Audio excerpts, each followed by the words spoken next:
United. Everybody's going to go kung fu fighting.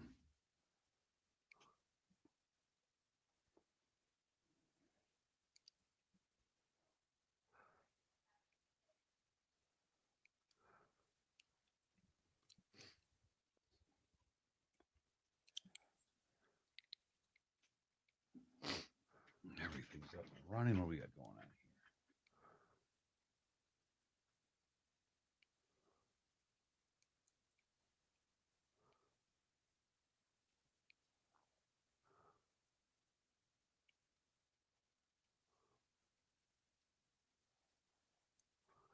Oh, it did that. I'll be damned.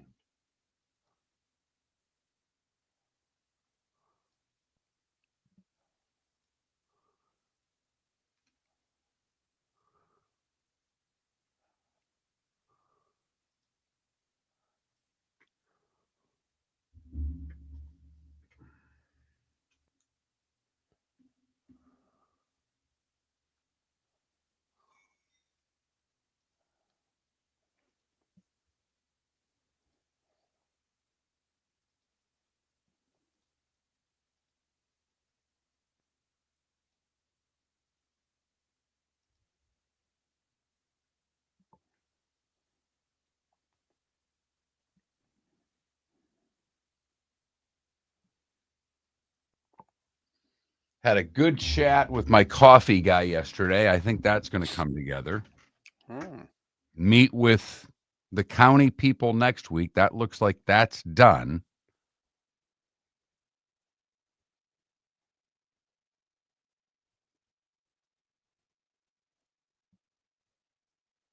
I know, Ryan, and I don't like that watch. We need the Reds to start winning now. David can be happy that his Mets have this nice little cushion. But there's an over-under. Yeah, exactly. I mean, this is bigger than the Mets getting knocked out in the first round of the damn playoffs again. Right. I mean, this is $5 whole on an over-under bet, for Christ's sake. Right. But damn it. We want to win 1 out of 3. Right. Okay. Come on, Reds. I mean, just come back, start winning some series. Just a couple series. You can even take 2 out of 3 from the Mets next week. I mean, don't get crazy and sweep or anything, but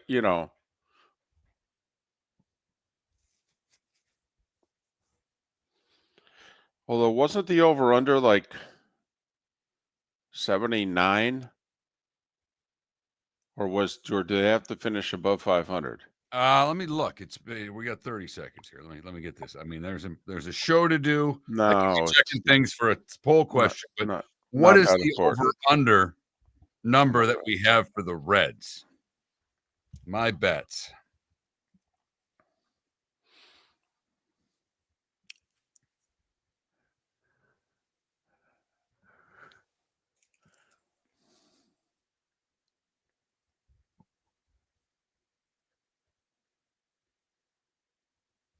Where the hell is it? 78.5. So there's a little cushion. Okay. All right.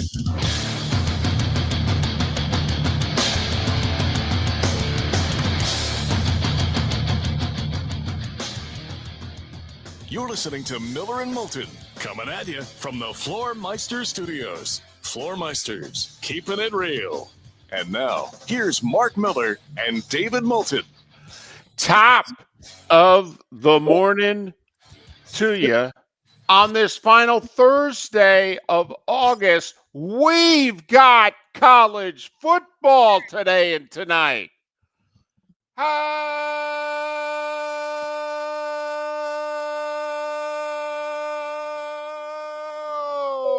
the heck are you? Miller and Moulton. MillerandMoulton.com. Miller_Moulton on X. Happy hour early bird special in Tampa. Let's go. Boise State in South Florida. Let's get this party started. Yeah. Big day for the American, David. Big day for the American Conference. You've got South Florida taking on Boise. Boise considered the best group of 5 team again. They are the odds-on favorite to go to the playoff for the preseason.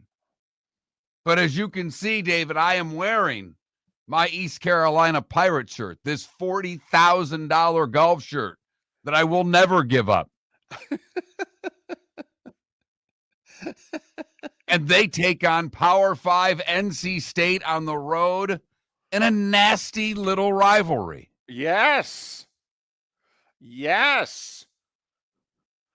We're always happy when the in-state schools will play the slightly smaller in-state school. We give NC State credit for doing this because this is not a walkover W by any means. What are they, like a 2-touchdown favorite? This is kind of like Tennessee against Syracuse, Bama against Florida State, that sort of deal? Yeah, I think they're in the 12 range, 12 and a half, but you're right on there. But ECU beat NC State in a bowl game last year. So yes, they did. ECU beat NC State. Now, I don't put anything into bowl games with the amount of players that are missing bowl games every year and opting out. Nonetheless, it has the two fan bases riled. Tickets well over face value online for that game. Like, hard to get a ticket for that. That's what we're talking about.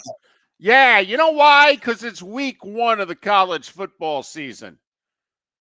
Farmageddon was cute. It was the bread on the table. And some places bread is better than others. That's what that was.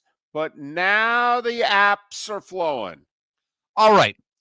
I know you don't dine often at restaurants where they bring bread to the table. However, I know recently on your most recent trip to Southwest Florida, you went to a very nice restaurant. And I'm not messing around. This isn't me mocking David. David went to one of the nicer restaurants in Lee County. I'm pretty sure that they gave you bread there. Yes, they did. You were with someone else, not your wife. Do you grab the bread and go right in, or do you wait for your guest to grab it first? Because I know, and I don't know if it was sliced there, if you have to slice it, if it's just a loaf, it's a lot of rolls. But I know when you're grabbing, you're going in deep. What's your bread etiquette, David? Mark, I barely let the basket hit the table before I grab the bread. Okay, honestly, and I don't care. I could be sitting at the table with the president of the United States. Okay, honestly, that. By the way, Republican or Democrat, he does not matter. Party he's having dinner with. He could be Bill Maher with Trump. He could have been Kid Rock with Biden. It didn't matter to him. Nope, it does not matter. That bread has my name on it. What about with the wife? Are you getting it before the wife? Do you offer the wife? Do you hand her the basket? Like while you've grabbed it, as the waiter, waitress is setting it down and you're ripping it out of their hands, do you offer anybody else at the table bread before you take 3/4 of the loaf?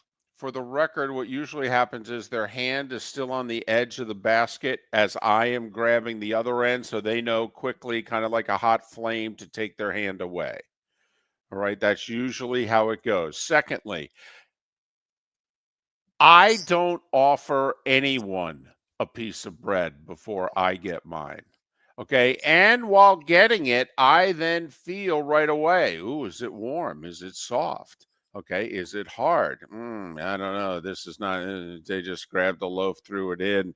Okay, this is probably not going to be the best experience. So I am able to, as I am bringing my piece of bread to the small dish there, okay, and to begin buttering it, I am able to give a scouting report to the rest of the table. It's very warm. It's soft. It's got great texture. Okay. I can smell it. This is going to be good. Let everybody know whether or not they're in the mood for bread or not. And by the way, no hesitation to ask for a second loaf of bread. There is never any. It's as if it's the one item on the table, Mark, that and water. Okay. That's when I act like I'm on a cruise. This is unlimited. Bread and water are unlimited. Everything else you have to ask nicely for. You hope the portions are of a certain size. Bread and water, garcon. Yeah, yes, we'd like some more. Yes, Garcon. Yes, and take the other 3 bread baskets away when you deliver that one. Thank you. But the bread was buttered with Farmageddon last week. We have the early bird special this afternoon, early evening with Boise in South Florida. Yeah. East Carolina State, North Carolina State. And then what do we get at 8 o'clock? We've got Nebraska, or 9 o'clock rather, Nebraska and Cincinnati. At Arrowhead Stadium. Love Nebraska tonight. What's it, like 5.5? Love the Cornhuskers tonight. It's actually gone to 6.5, but all right, I get it while it's under 7. I love Nebraska tonight. It's going to be a home game. They're going to have so many damn fans there. A couple of other Big Ten teams in action. Minnesota hosts Buffalo, Wisconsin hosting Miami of Ohio. Each of those games with a 17.5 number next to the Big Ten team. It's about a 3-hour drive, by the way, from Lincoln to Arrowhead. Has to be scenic. I mean, you must pass one silo after farmer's another. lot after another. Yep. By the way, now people are upset. Yes, I did Garcon on purpose. That was on purpose. I mean, you got to pay a little bit of attention to this show for 20 years. He was meaning to be offensive. Right. That was the point. Right. I'm not sophisticated. I make fun of myself. Instead of suave and debonair, I say suave and debonair. That's come on now. Come on, people. I know my place. But football season's here. Let's get into game mode. Yeah, come on now. You folks are acting like it's June. Right. Let's go. Right. Okay. I mean, come on, bring it. It's time to start bringing it. These suckers count in the standings, okay? Start taping up. Get ready. Fingers, ankles, whatever you need to do. I know you got a bad back. You know what? Tough. So, game night 1 for us in college football. Yep. A week away from that other league we've heard of kicking off. Yeah, they can wait. They're still, they've been doing some business the last couple days, players coming and going and changing teams, not changing teams, going from the expensive room to the cheaper room, whatever. Okay. We got it. There'll be more maneuverings in the next 7 days, but all right. But from tonight, really until Tuesday morning, it's college football time. There is a game. I really believe there's at least one game every day that is really worth watching. And tonight, probably the worst night. Because tomorrow you've got the Auburn-Baylor game that I've got a lot of interest in. If Baylor's supposed to be one of the top teams in the Big 12, then you have Georgia Tech and Colorado. Got interest in that one. Saturday doesn't need any explanation. Sunday, Miami and Notre Dame. That seems like it's worth watching. And then the debut of Belichick in college. The hoodie! It's the debut of the hoodie!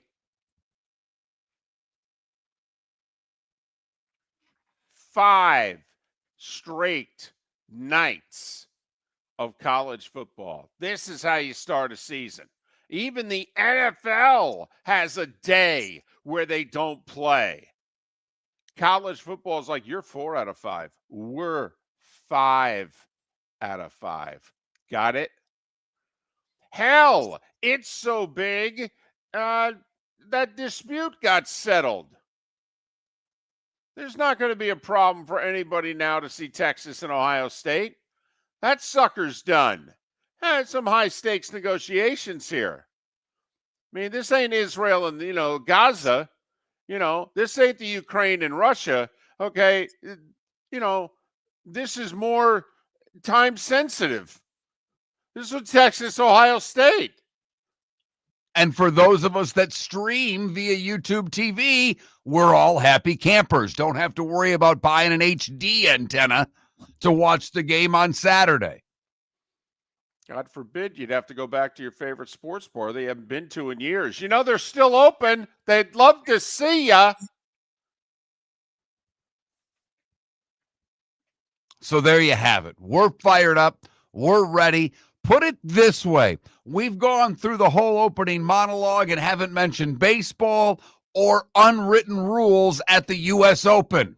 Those are two things near and dear to David's heart. And it is, after all, the baseball hour. Never mind the fact that he didn't pick himself. Huh? How about that? Yeah. You know, us selfish American blankety blanks that the Europeans were calling us. Guess what? Not so selfish. It's all about the team. Yeah. Just show up next month. All right, at Bethpage, you blankety blanks. Just show up, okay? We'll be waiting. By the way, they did draw that up so that Golf Channel could keep you watching one of the more boring press conferences that I've ever seen. I didn't see it. I'm glad. Interviewing each player after they get picked so we can sit and wait around till pick 12 to find out Keegan Bradley didn't select himself on the Ryder Cup team. I got stuff to do at 11 in the morning.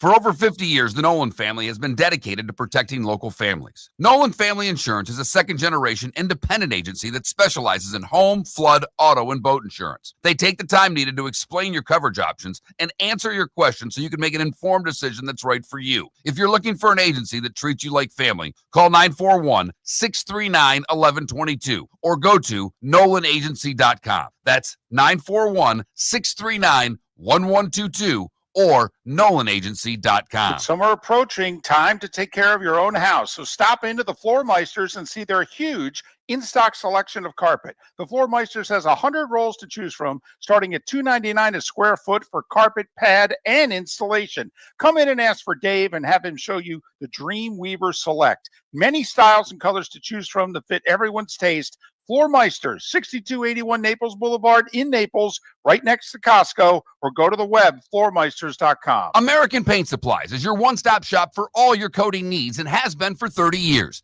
American Paint Supplies is also your #1 Festool dealer in Southwest Florida. If you are a builder, cabinet maker, painter, or power tool enthusiast, Festool craftsmanship can be found at American Paint Supplies. Celebrating 30 years of service, and Festool is celebrating 100 years of excellence. Come to American Paint Supply for a perfect pairing of service and expertise on 6100 Shirley Street, Naples, off of Pine Ridge, or online at AmericanPaintSupplies.net. Whether you're chasing peak performance, reigniting intimacy, or simply want to feel your best, Game Day Men's Health creates customized game plans to optimize your health. Call 239-427-3441 for our Bonita Springs and Naples location to set up your free testosterone test and consultation. Mention Miller Moulton Radio Show for 10% off your service. Find your maximum self with Game Day Men's Health, Bonita Springs and Naples, Florida. Call 239-427-3441 today. This is Miller and Moulton.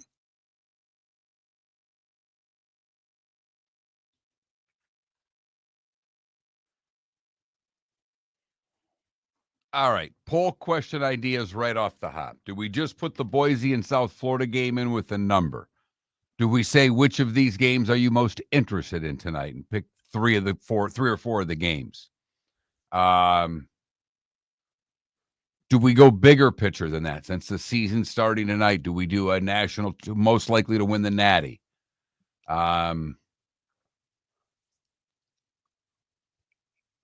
It's National Burger Day for what it's worth. Hamburger, cheeseburger?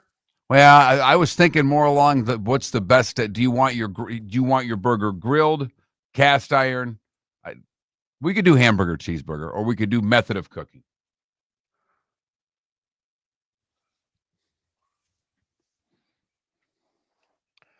I liked every college football one except who's going to win the Natty, just because I don't know how we limit it to four. What four? I'm with you. How many SEC teams in the playoff? I mean, the only way I would ask who's going to win the Natty is what conference. Yeah. Because you can put Who the eats a hamburger anymore, Kevin Ball? What are you talking about? I have hamburgers every week. Now I have cheeseburgers. What's unless wrong you're saying with that you? no one eats a burger without cheese, which is my daughter. A smash burger is still a hamburger. Now, it's Shimko, that's not a bad. I like that question. That's a good burger question. I think I like that better than method of cooking. Although I will say I'm a cast iron guy over a grill guy now, for what it's worth. Yeah, my daughter doesn't do cheeseburgers. Don't ask me why. She doesn't. My daughter's weird. She'll eat nachos, which are melted cheese, but doesn't like melted cheese on her hamburger. Doesn't eat macaroni and cheese. Loves pasta. These are things I can't even. I don't even comprehend. That's an interesting. That's weird, right? That is. But I will say, because I had so many pills as a kid, and I used to dip them in applesauce, that even though I love apples, I got sick of applesauce. However, did not get sick of chocolate pudding, and would oftentimes break the pills up in the chocolate pudding too. I was fine with chocolate pudding. Had a lot of ear, nose, and throat problems as a kid. It wasn't anything serious. I just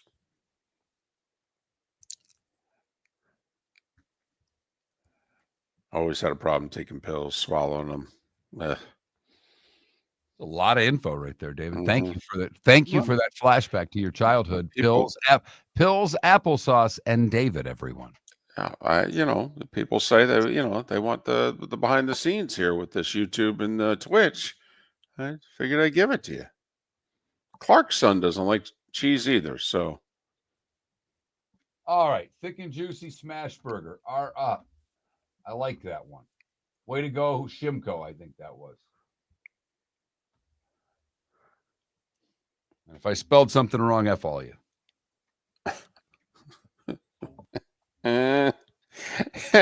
Yeah.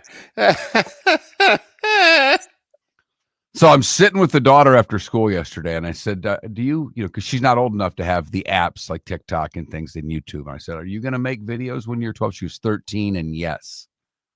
I said, okay. So you want to be an influencer? She was, well, I think it'd be pretty cool to just post videos and make money. I said, well, you probably should learn how to do that between now and then. Edit, movie. I go, I'm not good at it. I said, but you could learn how to edit. And I went on this whole thing. I said, then if you did that, I could have you start doing clips from our show, and I'll pay you for it. And her eyes lit up, and she goes, Dad, you should have led with you'll pay me for it.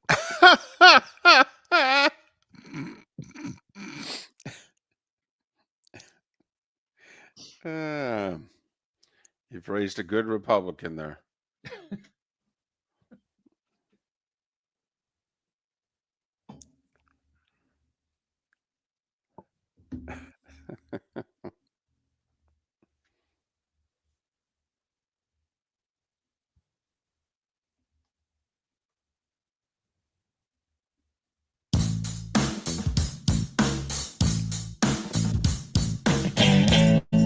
Welcome back to Miller and Moulton. Text the guys what's in your mind at 21,000. That's 21000. And now, here's David Moulton. 21 minutes past the hour. Roy Cummings will join us midway through the show to talk about the comings and goings with the Tampa Bay Buccaneers in the last couple days, as they're a little over a week away from opening things up with a nice division tilt in Atlanta against the Falcons. That's what I'm talking about. Got to admit, I kind of like the NFL with the division games week one. Not all of them, but a lot of division games week one. I mean, the whole NFC North's playing each other, Detroit and Green Bay, Minnesota and Chicago. The NFC East is playing one another week one. Top two teams in the NFC South are playing one another week one. I like it. Obviously, AFC West with a Kansas City LA Chargers matchup right out of the chute. I like Plenty it. of time to get to that, David. Plenty of time to get to that. Yep, that's true. That's true. So we were discussing a lot of things during the break. What are we going to do? I've already got 2 poll questions up. I may end up with 4 or 5 today. I am fired up. I am so ready for the next 5 days. Okay. And just for all of you listening, whether you're taking it via the podcast, whether you're listening live, whether you're on YouTube or Twitch, pay attention to my X account over the weekend because I have enough poll questions that I may fire a few out on Saturday and Sunday. Play along. But we did ask, today is National Burger Day. I do love me a burger, David. And one of our listeners in the chat room, we were trying to figure out what burger question to ask. And I was thinking, method of cooking, going cast iron or grill or whatever. But he just simplified it because smash burgers are the big thing. So thick and juicy or smash burger? What's your choice? And then which conference will the national champion come from?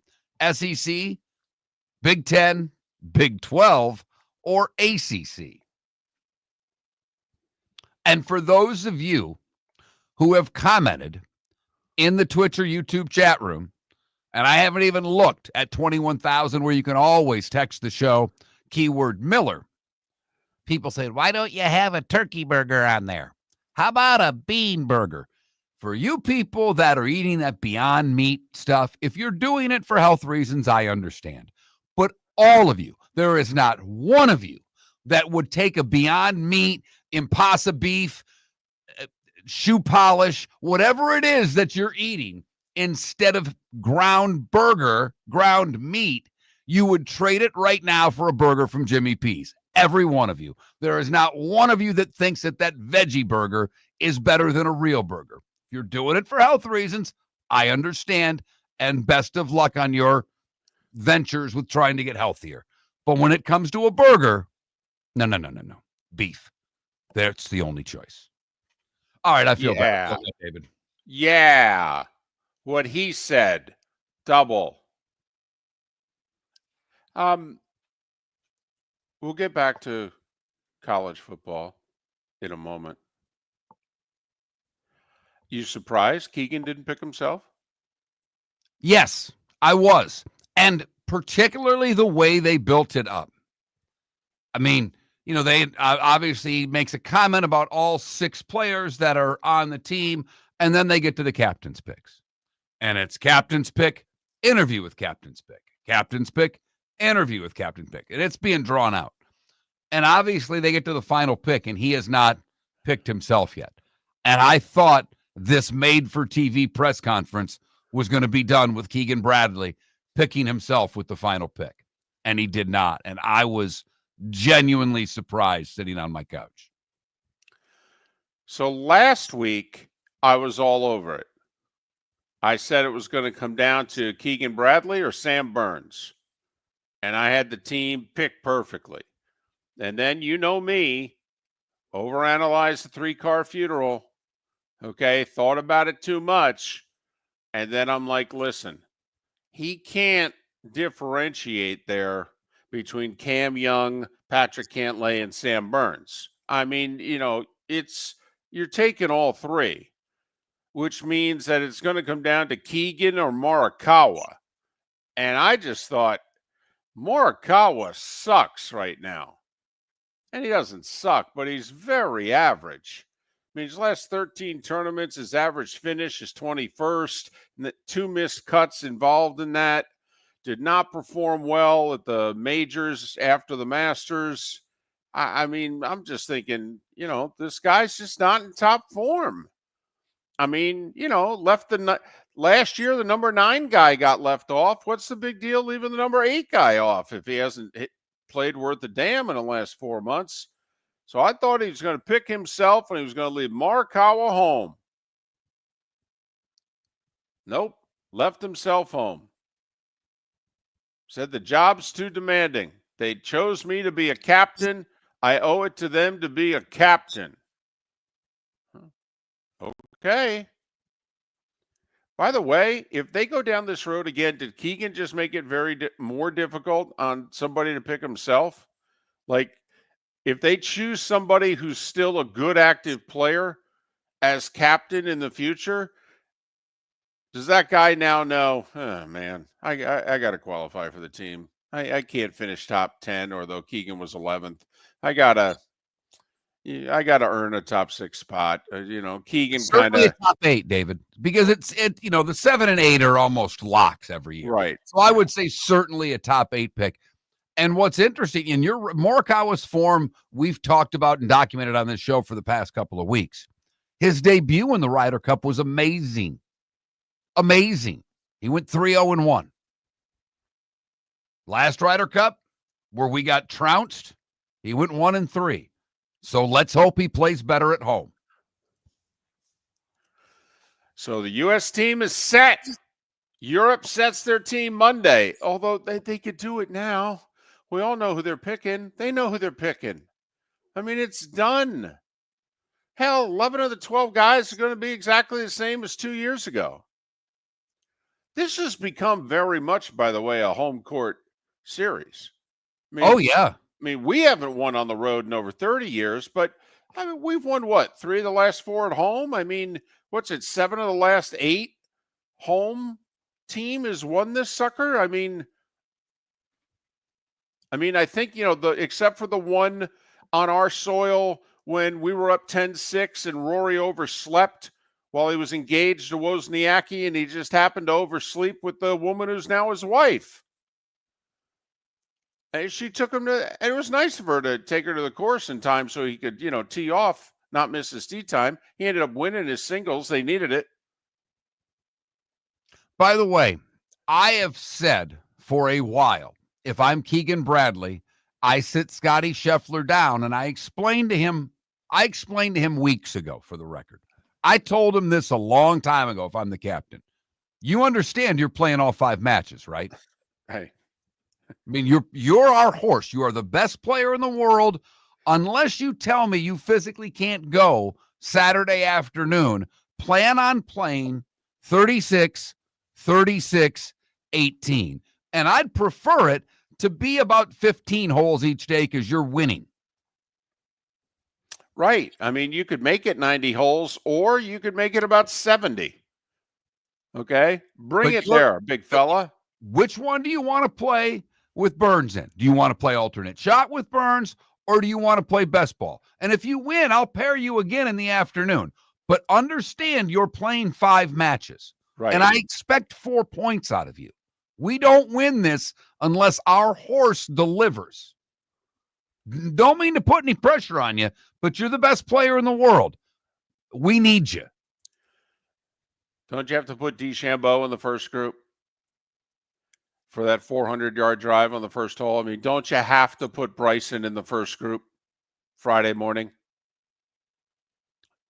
Bryson and or Scotty, because the fans love Bryson. And he talked yesterday about, even Keegan talked about how much he's been great flying to everywhere. It's he's on his own. When they have a meeting somewhere, he's got to go to where they are. Right. And he's done it. Made a nice post yesterday. Bryson's fired up for it. We'll see if the Americans can defend on home turf. When you're craving the real taste of Chicago, there's only one name to know. Jimmy the Beef Guy. We're talking tender, juicy Chicago beef sandwiches. Whether your party's for 10, 100, or 200, bring game day to your house with Jimmy the Beef Guy. The catering packages come with the beef, the gravy, the peppers, the bread, everything you need. 2 convenient locations, Fort Myers and Bonita Springs. Skip the ordinary and bring the beef. Jimmy the Beef Guy. Chicago flavor, Southwest Florida style. Call today or visit jimmythebeefguy.com. Tell him Miller and Moulton sent you. Whether you're chasing peak performance, reigniting intimacy, or simply want to feel your best, Game Day Men's Health creates customized game plans to optimize your health. Call 239-427-3441 for our Bonita Springs and Naples location to set up your free testosterone test and consultation. Mention Miller Moulton Radio Show for 10% off your service. Find your maximum self with Game Day Men's Health, Bonita Springs and Naples, Florida. Call 239-427-3441 today. With summer approaching, time to take care of your own house. So stop into the Floor Meisters and see their huge in-stock selection of carpet. The Floor Meisters has 100 rolls to choose from, starting at $2.99 a square foot for carpet, pad, and installation. Come in and ask for Dave and have him show you the Dream Weaver Select. Many styles and colors to choose from to fit everyone's taste.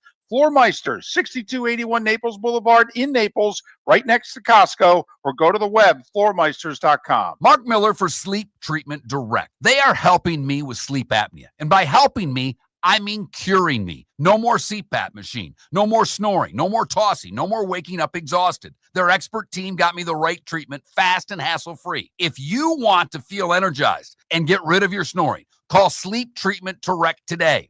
444-1741. That's 239-444-1741. Sleep Treatment Direct. Sleep safe and This is Miller and Moulton.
Luke Donald.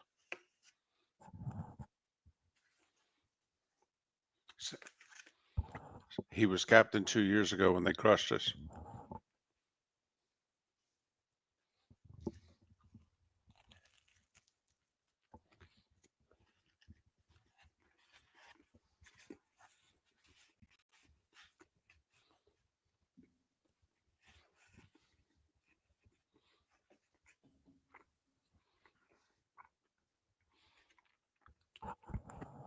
Sonny, the woman who got beat by the American, she was unhappy with the American, in warm-ups. Apparently there's a protocol as to how you warm up. She felt the American violated it. And then I guess at a key point in the second set, there was a net, in which, hits the net and it just crawled over. And usually the player who's the beneficiary of it puts up the sorry about that, when of course they're not sorry. But Townsend, the American, didn't put her hand up, and that honked. It's an unwritten. It's a tennis unwritten rule. When you hit a let court for a winner, you kind of look over and just give the old. I think it's stupid, but it's a tennis unwritten rule.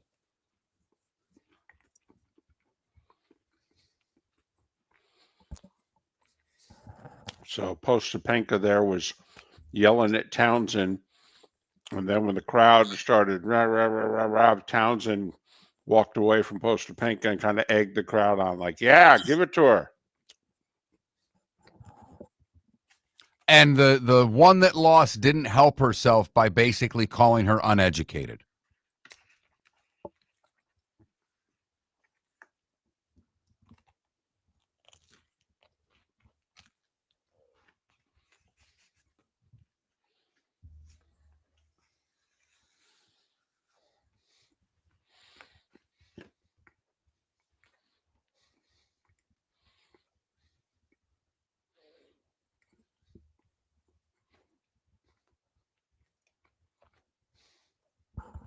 Adam, what the hell are you talking about?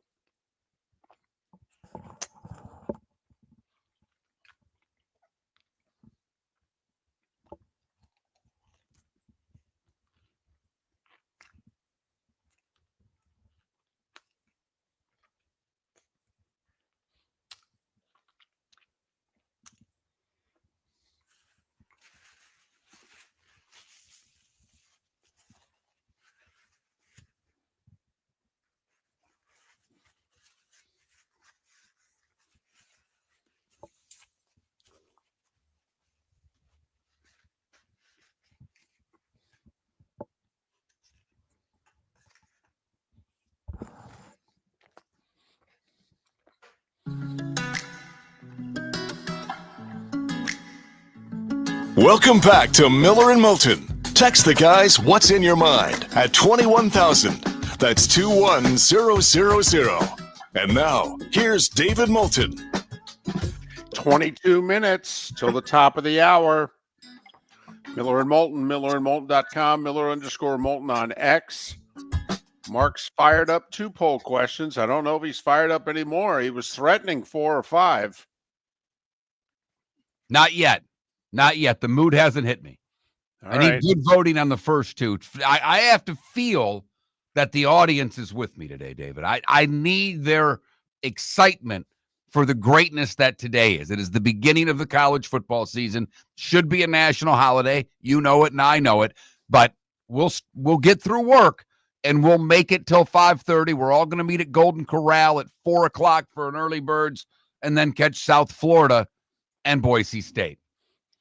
Tell you, this should be a tradition. South Florida 1 year, UCF the next. All right, so just keep going up and down I-4. This 5:30 start to the college football season. I'm all for it. Time now for The Starting 5. 5 big stories you need to know. Here is the Starting 5. Going to surprise you. Starting off with golf, Keegan Bradley did not select himself to be playing captain for the United States in the Ryder Cup. He would have been the first playing captain since Arnie in '63.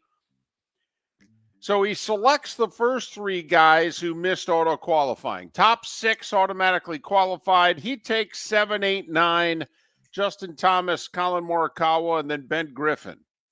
He then passes over number 10, Maverick McNeely, himself at 11, Brian Harman at 12, and Andrew Novak at 13.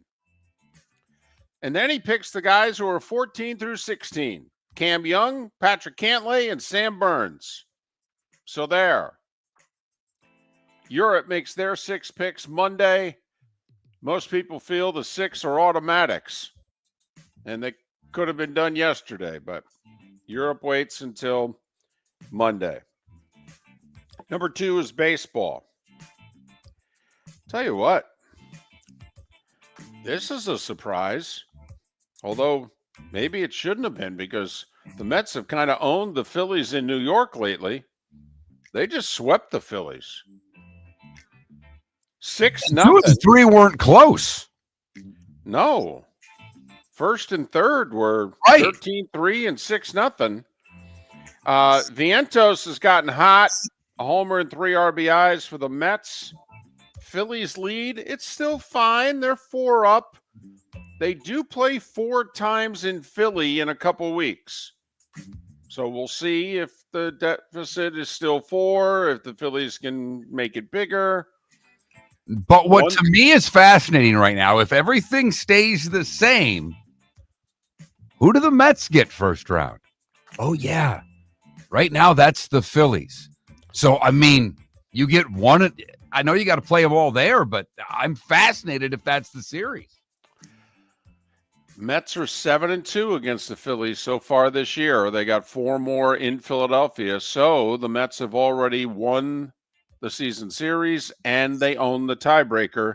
But the Phillies lead is 4. Mets lead in the wild card, though. That's probably the bigger story the last 3 days. They were only a game and a half against the Reds. Mets sweep the Phillies. Reds get swept for the first time this year. Dodgers with 4 in the 4th beat them 5-1. Mets wild card lead is 4.5, but it's 5 in the loss column.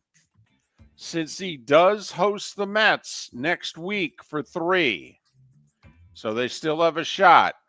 They need to take a game off that lead and then take it to the Metropolitans next week. Dodgers lead is 2 over the Padres in the West because Seattle edged San Diego 4-3. Eugenio Suarez, back-to-back games with homers. Took him a while coming over from Arizona, but he's found his groove here. He had a 3-run homer, and that was the difference. Seattle trails Houston by a 1.5 because the Astros beat the Rockies 4-0. This is the perfect combination for Houston. Their ace pitching like an ace, Framber Valdez, 7 shutout innings. And their big bat, who's been out months injured, hits his first homer coming off the injured list, Jordan Alvarez with a 2-run shot. Houston up a 1.5, 2 in the loss column on the Mariners. Toronto with 3 in the 8th, rallied to beat the Twins 9-8 to make sure their lead in the East remains 4 over the Red Sox.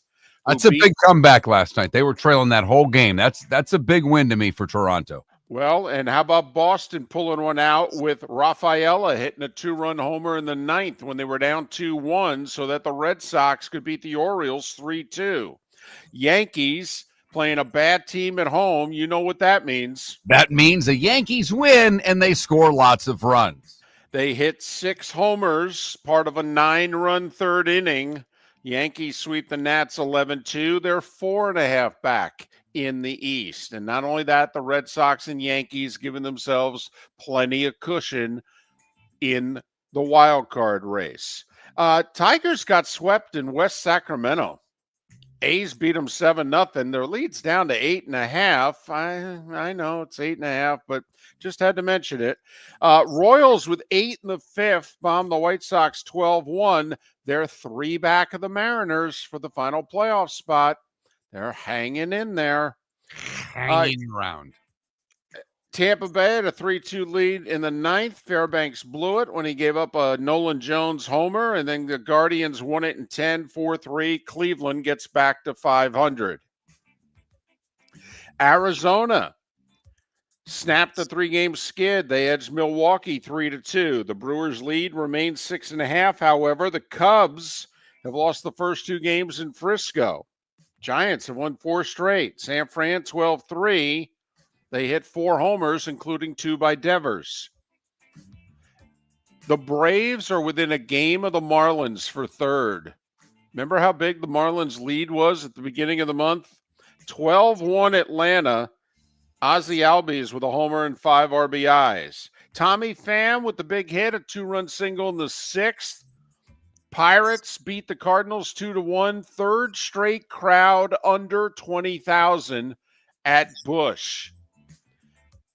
Joe Buck took to X and posted a bit of a, I don't know if you could call it a rant, but just a state of the organization on the Cardinals and their relationship with their fan base. Man, city of St. Louis rallying behind Joe Buck on X. He just made life very uncomfortable for the Cardinals organization. Texas hit 4 homers. They scored 20. What is this? The Cowboys over the Rams? Cowboys over the Chargers? 20-3 Texas. Now the Angels are tied for last with the A's, who lost like 19 of 20 at one point this year, but they've kept playing hard. Texas hit 4 homers. They're 4.5 back in the wild card, just saying. All right, the NFL. So Rashee Rice was going to be able to play the first 4 games of the year. He had a discipline hearing with the NFL on September 30th. The problem was the NFL was threatening the Chiefs wide receiver with a 10-game suspension. So Rice and the Players Association offered up to the NFL, what if we take 6 games, but we begin serving it at the beginning of the year? And the NFL said, okay. So Chiefs wideout Rashee Rice is going to miss the first 6 games of the year. Take a look at who the Chiefs play. They play 4 really good teams out of their first 6. mean, remember, they open with the Chargers, but they've got a game against the Lions. They got a game against the Ravens. And who's the other one against? It's a upper echelon team. They go Chargers, Philly. Philly, that's it. Yeah. And then, so the 6 games will be Chargers on the road, Philly at home, at the Giants, home for Baltimore, at Jacksonville, and home for Detroit. So 4 of the 6 playoff teams. Oh, yeah. A year ago. Oh, yeah. Mm-hmm. Vikings reacquire Adam Thielen from Carolina. A swap of day 3 picks over the next 2 years. Like Carolina gets a 4th and a 7th, and the Vikings get like a 6th and a 7th. The Vikings do pick up Thielen's contract, so the Panthers save a few $1 million. I don't know why Carolina did this. Is this either? They're trying to improve. They're trying to see if Bryce Young's the guy. They drafted the kid who's going to be their one, but Thielen's an experienced receiver who's a good route runner who, by the way, catches the football. It's kind of a big thing for a guy like Bryce Young. I'm with you. They're talking about the moves they made to improve the team. I don't know how dealing Thielen right now helps that team. If it doesn't help Bryce Young, how is it a good thing? Why would you do Bingo. it? And I don't care that he's in his mid-30s and maybe this is his last year. If he helps contribute to the positive development of Bryce Young, that's a year worth having him. Last 6 games of last year, by the way, he averaged 6 catches a game for 14 yards a catch, and he had 4 touchdowns in those 6 games. You're taking him away from Bryce Young? Why? To save a few $1 million? You don't have anybody to spend it on. Jags acquire wide receiver Tim Patrick from the Lions for a 6th-round pick. And very quietly, the Ravens made Kyle Hamilton eventually the highest-paid safety in the league. Joseph of the Lions was making a little over $21 million. Yeah, this extension Hamilton just signed with the Ravens, $25 a year. Now, it's not going to kick in until 2027, though, and that's why the Ravens had to go to that number. Hamilton's people looked at him and go, well, don't make it 22 or 23 million, because by the time the extension kicks in 2027, he could be the 3rd or 4th highest paid safety. And he is the best safety in the game right now. Yes, he is. 4 for 100. He's under contract through 2030. 16 college football games tonight. Yeah. Got goosebumps. 5:30. An early bird happy hour special on the 4-letter network. Boise State, a 5.5-point favorite against South Florida. South Florida opens with Boise State, Florida, and Miami. Damn. I mean, there's SEC schools that would look at that schedule and go, damn, that's a tough schedule. East Carolina at NC State, as we talked about, the Scott Frost era 2.0 begins at home against Jacksonville State. They're like a 3-touchdown favorite. And Nebraska, 6.5, it's even 7 on the Hard Rock app, at Arrowhead against Cincinnati at 9 o'clock on the 4-letter network. Tennis, 2nd seed Alcaraz with that haircut still managed to win in straight sets. Taylor Fritz, Tiafoe, Djokovic, they all won in 4. Men's side, Ben Shelton won in straight sets last night. There were 2 top 12 seeds who lost, however. Rune and Rude, the 11 and 12 seeds lost. And the Rune lost? Are you kidding me? And Rude. And the 5 seed, Jack Draper, had to withdraw because of a shoulder injury. So essentially 3 top 12 seeds on the men's side were lost yesterday. Women's side, top seed Sabalenka, 4 seed Pagula, 10 seed Navarra. They all won. And we'll get into it later. There's an unwritten rule controversy in the U.S. Open on the women's side. Unwritten rule alert. Unwritten rules alert. WNBA, man, Vegas is hot. 12 in a row. They went into Atlanta and beat our buddy in the Dream, 81-75. They now have the 2nd best record in the league. Connecticut edged Dallas. Beckers didn't play for the Wings, 101-95. And the head business guy for the Florida Panthers left to sign a 10-year deal with Alex Rodriguez, Lori, and the Timberwolves / Lynx. 10-year contract. That's unprecedented in that aspect of the business. The Panthers signed off on it. It was like a joint presser. The Panthers were like, this guy's amazing. He's awesome. We couldn't stand in the way of this opportunity for him. This is a great hire for Alex Rodriguez and the Timberwolves, and we wish you all the best. It was remarkable. And let's just hope, because he did amazing things behind the scenes. Yes. To put this Florida Panther team together, from getting Zito on board, but just the way they've transformed that team. And winning brings a lot of it, no doubt. Winning brings 80% of it. But they've worked hard to try to establish that as a true franchise in South Florida, and he's responsible for a great deal of it. Matthew Caldwell is his name, and he's now going to Minnesota. One of the things he's going to have to do there, they're trying to build a new arena. So it's going to take a few years, but by the end of the decade, they'll have an announcement that they're building a new arena for the basketball team in Minneapolis.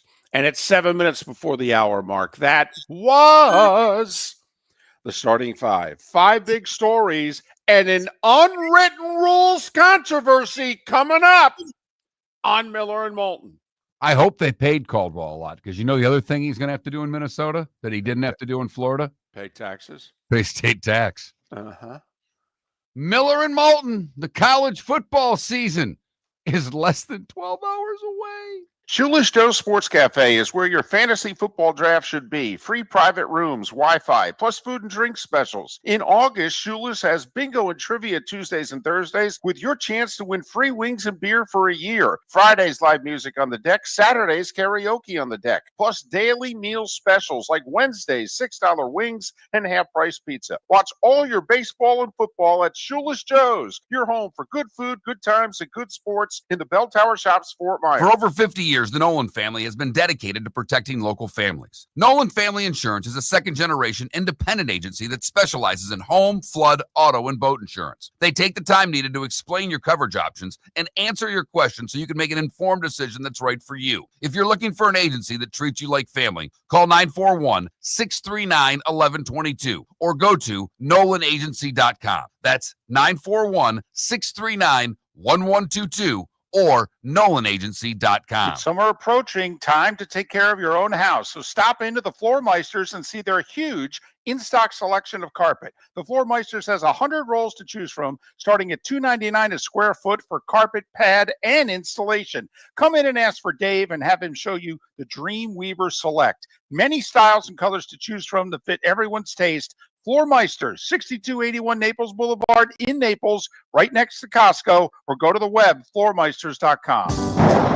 Got a cracked window or foggy glass? Don't wait for the next storm to make it worse. Your local Glass Doctor Home and Business is just down the road and ready to help. From leaky frames to shattered panes, we've got the tools and the know-how to get your home or business storm ready. With flexible scheduling and our done right promise, you'll be in good hands. So before or after the weather hits, call your neighbors at Glass Doctor. Glass Doctor, Glass Doctor. Call the Glass Doctor, we fix your pains. Oh yeah. American Paint Supplies is your one-stop shop for all your coating needs and has been for 30 years. American Paint Supplies is also your #1 Festool dealer in Southwest Florida. If you are a builder, cabinet maker, painter, or power tool enthusiast, Festool craftsmanship can be found at American Paint Supplies. Celebrating 30 years of service, and Festool is celebrating 100 years of excellence. Come to American Paint Supply for a perfect pairing of service and expertise on 6100 Shirley Street, Naples, off of Pine Ridge, or online at AmericanPaintSupplies.net. If you're a business who targets men, please know there is no better and more economical way to reach your target audience than us at Miller and Moulton. So let us help you make money. You can reach out to Mark at that Mark Miller or me at the David Moulton on X, or text us at 21,000. We have a proven product, a good reputation, and lots of quality segments that we can attach your company's name to. Miller and Moulton, we're like that old pizza box. You've had the rest, now try the best. Miller and Moulton, millerandmoulton.com. This is Miller and Moulton.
We are making picks.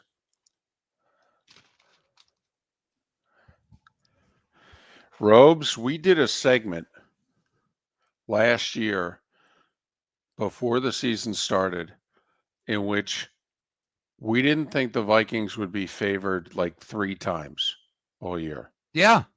They were last place. I was going to say this, that Rose, we were so with you. We thought they'd 5 wins tops.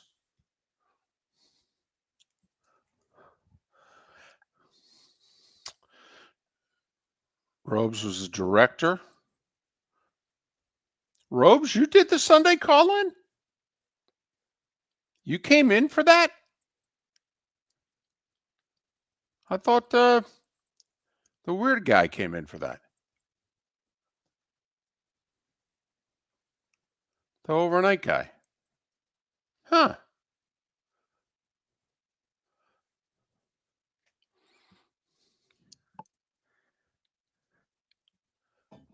Oh. With the good sports guys. Got it.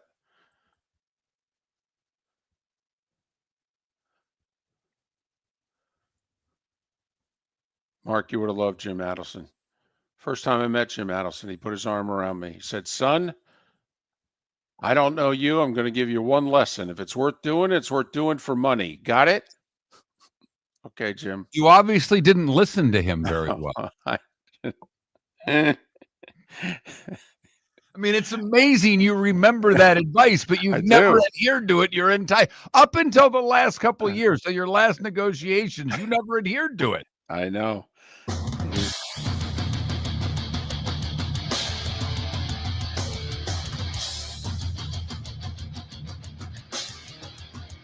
You're listening to Miller and Moulton, coming at you from the Floor Meister Studios. Floor Meisters, keeping it real.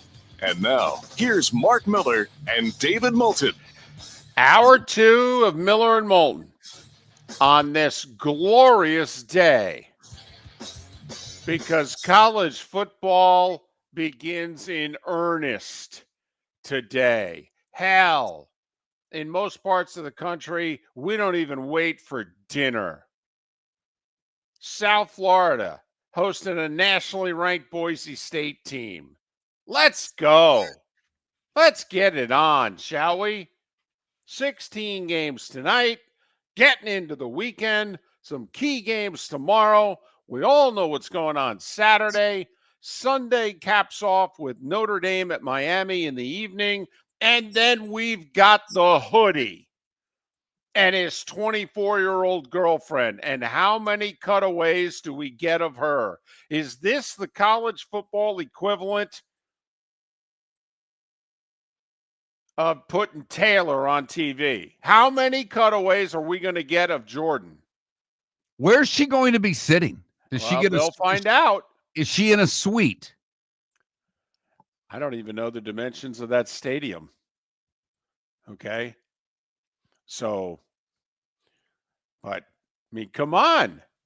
You got to, if she's visible, we got to go to cutaways, right? You know, first touchdown they score, you go to Belichick, and then, you know, you go to the girlfriend. And then you go to the guy celebrating. I'll put the over-under at 2.5. I don't think it's Taylor Swift. I don't think the networks are going to give the attention to a self-made media personality. I mean, okay. Unlike Taylor Swift, who has talent, she couldn't even win the Vermont beauty contest or whatever the hell she was in. I don't think it was Vermont. It was one of it. Was it Maine? Okay, I think she finished third Maine? in Maine. Think about that. You can't win in Maine. Well, she medaled. Okay, I think that's in pretty Maine. impressive. They're beautiful. There's women only everywhere. 11 people in the whole state. Listen, you get a pair lost. David, she lost to a lobster. Was it a rock lobster? No, the B-52s were not on hand. But we're supposed to make our picks today. You know that? I do. Our national picks. How far are we going? Are we going all the way to who's winning the Natty? Whatever you would like to do. I am struggling with this in such a big way. You and I both play the schedule game far too much. Right. College, NFL, we love the schedule game. The first step of knowing that you have a problem is admitting the problem. And David and I love the schedule game. But I'm looking at the Big Ten and to just try to figure out who plays in the Big Ten championship. If you throw all of the other teams out that are not the big three, because Nebraska has a path, Illinois has a path, Indiana still has a path. If Michigan's quarterback can play, they have a path. But I'm not focusing on those four teams. Penn State plays Ohio State in Columbus. Oregon plays Penn State in Happy Valley. I can see a scenario where the big three are all standing there with one conference loss and trying to figure out who gets represented in the Big Ten title game. Obviously, in the SEC, we could end up with 5 teams in some way, shape, or form tied for whether it's second in the conference or whether it's a 3 or 4-way tie for first in the conference. And then you start looking at Texas and who they play, and Alabama in their schedule, and the Dogs in their schedule. Oh, by the way, is Florida for real? Well, they've got a hell of a schedule too. Nuss and LSU can either side of the line block. There are so many unknowns of teams. Then you get into the whole quarterback part, David. I mean, what did Gary say? We've got 7 or 8 of the top 10 teams basically breaking in a new quarterback. Yeah, there's very few experienced quarterbacks. Clemson, Penn State, if LSU. you consider LSU, all right, and they're kind of at the bottom of the national championship contender lists, okay? I mean, Penn State. Now, Beck is, experienced, but not with the Canes. And also, let's face it, I know they're preseason number 10. Is anybody taking Miami seriously as a national championship contender?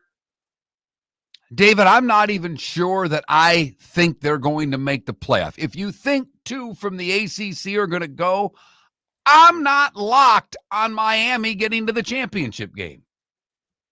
In the ACC, that is. You know their history of getting there so often. By the way, I fell in love with a team last night. Uh-oh. That no one's mentioned. We haven't mentioned. No one's mentioned. I challenge anybody to show me a person, a podcast that has seriously brought this team up as the fly in the ointment team in honor of Tim Brando. Okay, well, now, David, I use that for teams that aren't in the group. So this is a power conference team. Yes. That's not been mentioned. Nope. For a national title. I didn't say that, but I actually think they have a shot at the playoff. I think they could be this year's Indiana, although the schedule is more challenging, but they get them all at home. They get them all at home. I'm intrigued. You know, the one team I'm fascinated with, because from the national championship standpoint, Bud Elliott on our show yesterday picked Alabama. Right. Texas is, everybody's hot team with Arch. Penn State. The team that's number 5 in the country is not being talked about by anybody. Is Georgia sitting in the weeds this year? For a team that's put together one of the best rosters every year over the last 5 years, nobody's talking about the Dogs for a natty. Are they lying in the weeds, David, or is everybody right? I think they're lying in the weeds. I do too. I mean, are there 5 better rosters in Georgia? No. But when we talk SEC, people are talking about LSU. I'm worried about both sides of the line of scrimmage. They lost 4 offensive linemen, 3 offensive linemen starters. 1 was a top 5 pick. Their defense was porous at the line of scrimmage last year, to say the least. I don't know how much better it got. Can they run the football? Kind of important in the SEC. I'm having trouble finding who Penn State's going to play in the Big Ten championship game. I believe, David, that they will get a rematch from the game they lose in Columbus. Ah, okay. Because I think they will beat Oregon at home.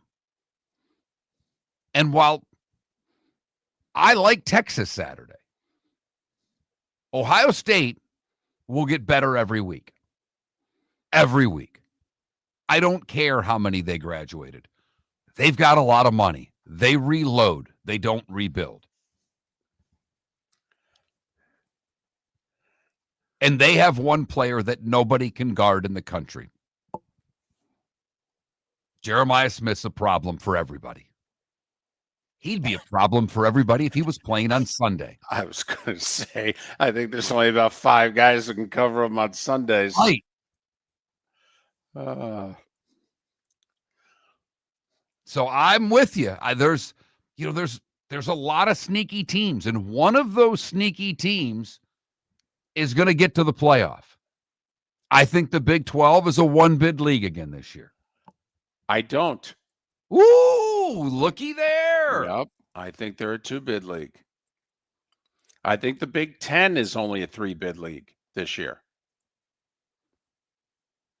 I largely agree with you there. The question is how many does the ACC get in? Right now, I have 2. Well, and if you think about it, you got to reserve a spot for Notre Dame, right? Absolutely. And obviously the Group 5 is guaranteed a spot. That means the 4 conferences are competing for 10.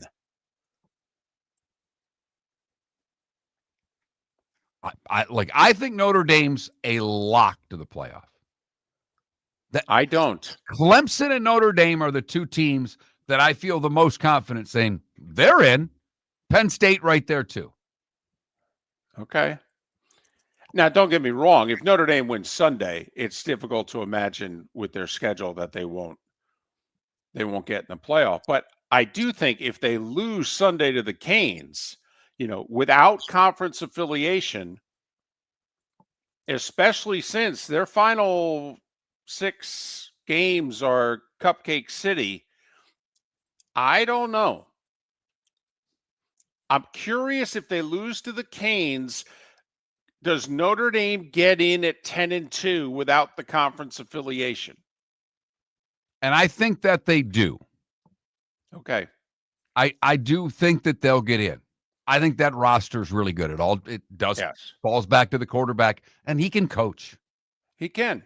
No. And I'm super bullish on the future for Notre Dame. I think I don't know that there's a school better positioned for where college football and college sports is right now and how it looks like it's going to be for the rest of the decade into the early 2030s. I don't know if there's a school better positioned than Notre Dame. I do think we put the poll question up of what conference does the national championship come from. I answered the SEC because I think they have the most teams that have a shot at a natty. But if you were to ask me to bet one team in the country to win the natty, then I would pick Clemson because I think they're the team most guaranteed to get to the playoff and more than likely have one of the top 4 seeds. I can't say that about the 3 SEC teams that I think could win. I don't know if they'll end up with a top 4 seed. And does attrition over the course of the playoff affect who wins? But as we saw last year, you could go 10-2 and be a middle seed, if you will. And if you've got the best roster, you got enough time to prove it. So, Mark, you're right. Okay. Picking somebody from the SEC is the percentage play, and it may be the 3rd place team from the SEC for that matter. With summer approaching, time to take care of your own house. So stop into the Floormeisters and see their huge in-stock selection of carpet. The Floormeisters has 100 rolls to choose from, starting at $2.99 a square foot for carpet, pad, and installation. Come in and ask for Dave and have him show you the Dream Weaver Select. Many styles and colors to choose from to fit everyone's taste. Floormeisters, 6281 Naples Boulevard in Naples, right next to Costco, or go to the web, floormeisters.com. American Paint Supplies, celebrating 30 years in Naples, is proud to be the exclusive Farrow & Ball dealer in Southwest Florida. The best thing to come from the UK since the Beatles, Farrow & Ball has the colors and paints at American Paint Supplies. See why all the designers and painters choose Farrow & Ball. For 30 years, American Paint Supplies provides the perfect pairing of service and expertise. On 6100 Shirley Street in Naples off of Pine Ridge, or online at AmericanPaintSupplies.net. American Paint Supplies is your one-stop shop for all your coating needs. Whether you're chasing peak performance, reigniting intimacy, or simply want to feel your best, Game Day Men's Health creates customized game plans to optimize your health. Call 239-427-3441 for our Bonita Springs and Naples location to set up your free testosterone test and consultation. Mention Miller Moulton Radio Show for 10% off your service. Find your maximum self with Game Day Men's Health, Bonita Springs and Naples, Florida. Call 239-427-3441 today. Southwest Florida's scorching heat is on its way. Stay cool with Air Advantage. As a proud Rheem Pro partner, Air Advantage delivers top-notch air conditioning solutions to keep you cool and comfortable. Right now, enjoy 18 months, no interest, no payments on qualifying systems. Call 433-4635 today for expert installation and unbeatable comfort all summer long. Online at myairadvantage.com. Air Advantage. Call today, 433-4635. This is Miller and Moulton.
Here's just a random question for you, David. Is the SEC championship a rematch?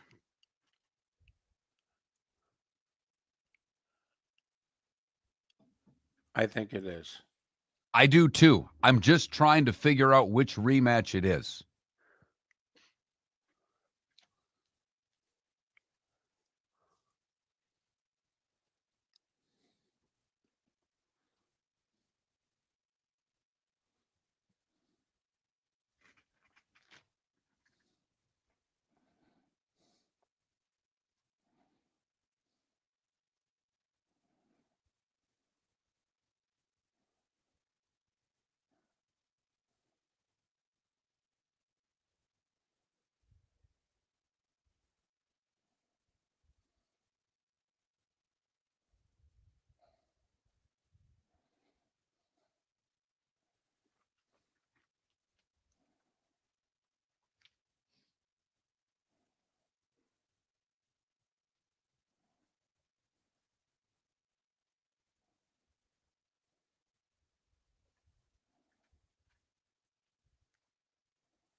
I've got 11 teams for the playoff right now, and I don't know who my 12th is. Very confused. Very, very confused.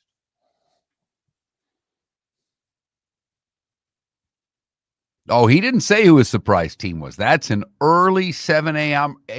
tease, kids. Tease, kids. Easy for me to say. Holy crap. Drink more coffee.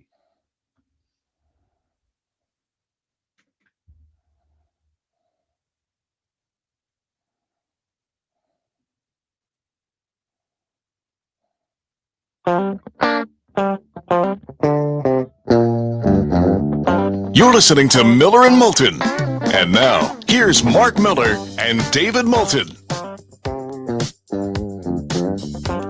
21 minutes past the hour. Miller and Moulton are excited, but they are grinding this morning. These college football picks. Tell you what, let's expand the playoff right now.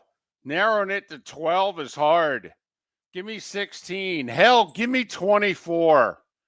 I feel pretty confident I can pick a lot of the teams if you give me 24 spots.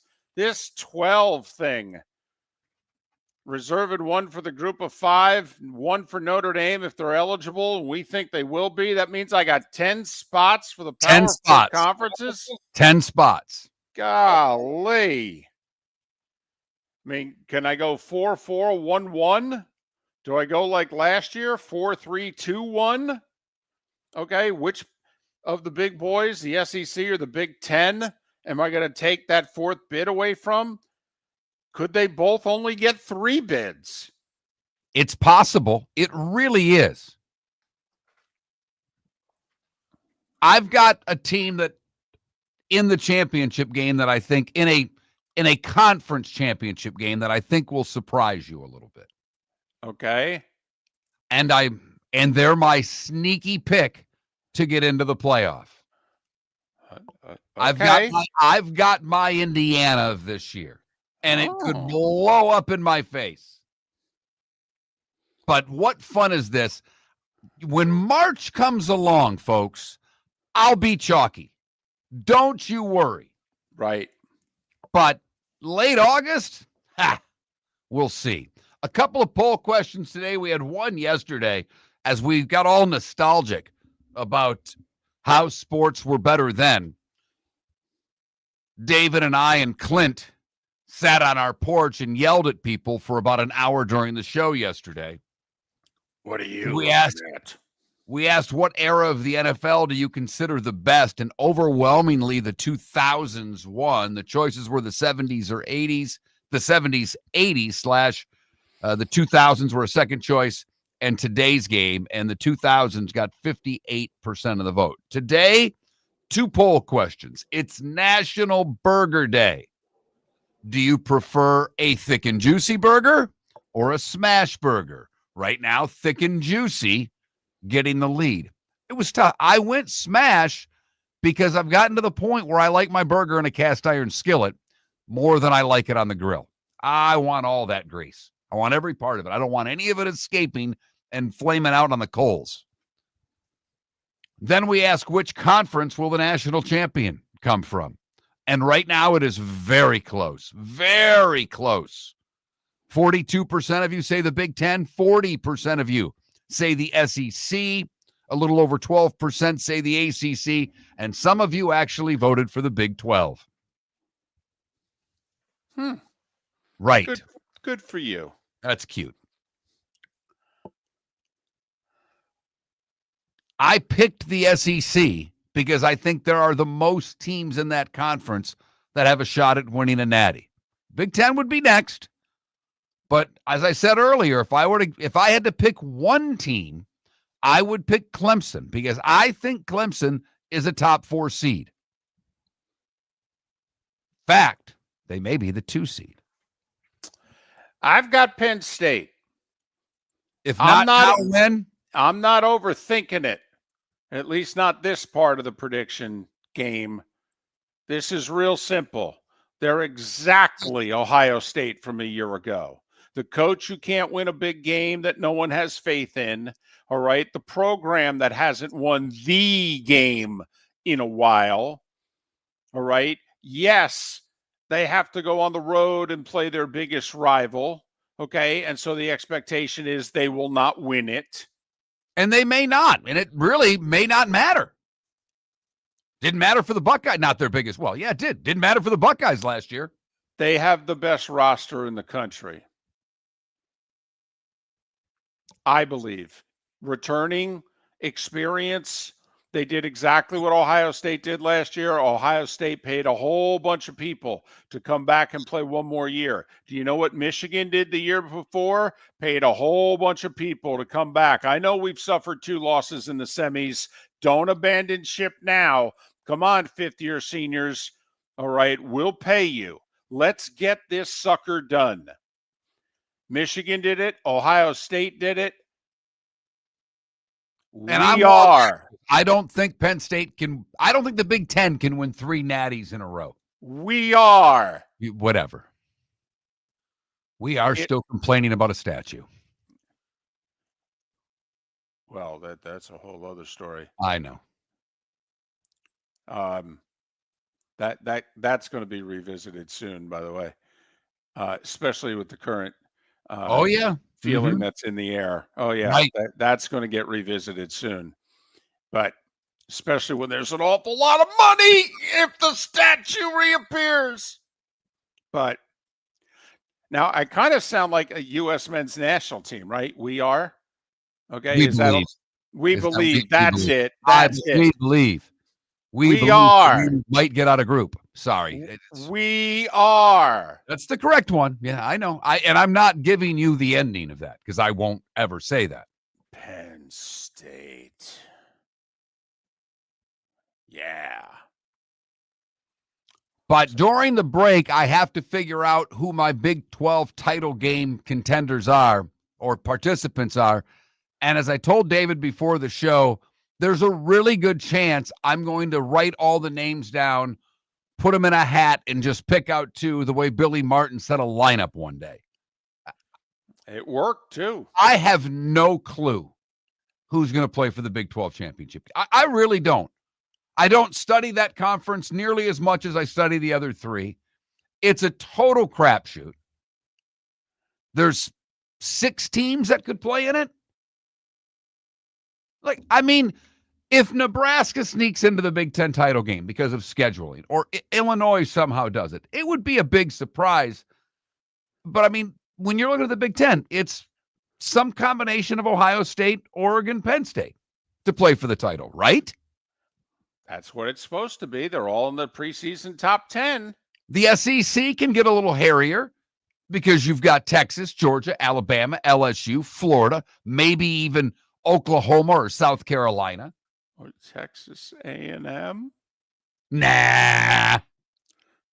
No? Come on. I really? I know. Is this their year? I know. I know. I know. They are really good. Got a lot. They're always, you know what? They have won more natties in August than any team I've ever recollected. They are great in August. They are. Okay, 8 months a year, Aggies got it going on. They really do. In fact, 9 months a year. Okay, they do. It's that September through November thing. It can be problematic. Okay, a lot of 8-4, 7-5 in their history when it's like, man, because it's not like A&M just started spending money on players, if you know what I mean. They've been wondering, how come we're not better? We've been doing this for a long time. Yeah, if it's we are Penn State, at Texas A&M, it's we are NIL. Right. They pay. It's not Texas A&M, it's Texas ATM. You've got that right. And they're wondering what's going on. That state is playing who's got the biggest you-know-what contest between the Aggies, the Longhorns, and now SMU and Texas Tech are like, do not forget about us. Right. Our oil guys got just as big as yours do. Yep.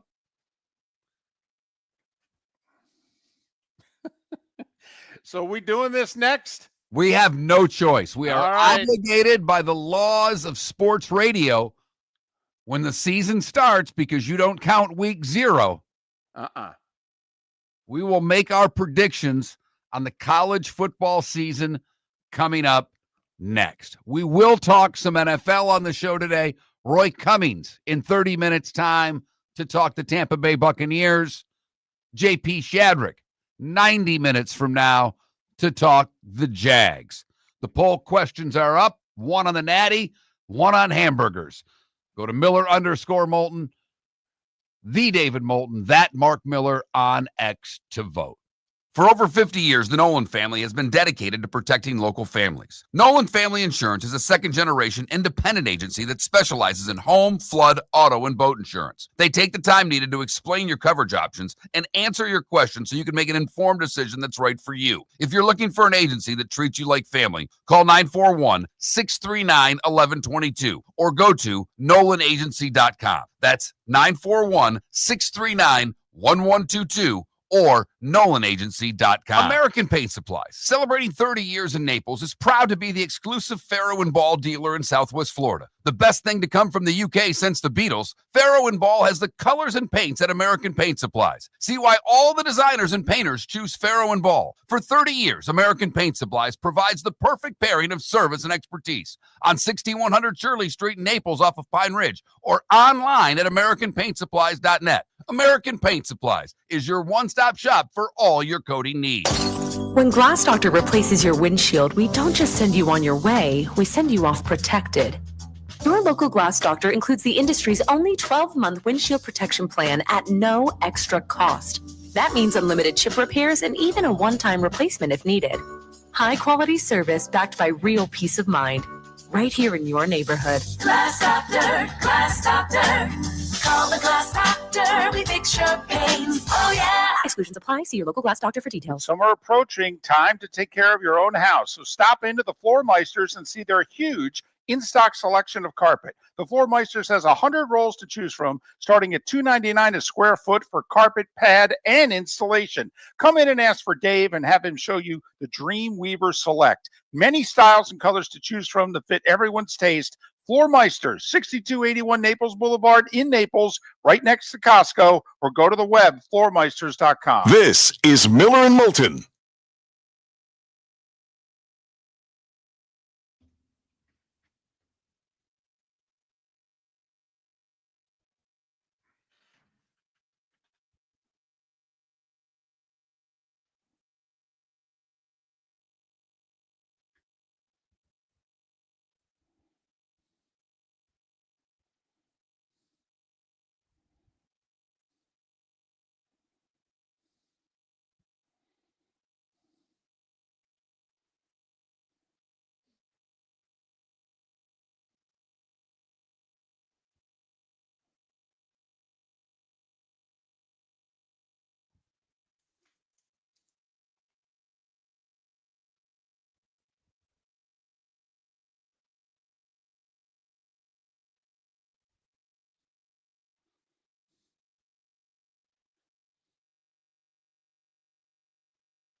I don't even know if I like my picks, but they're done. That's right. It's a bracket. Brackets. Fired up.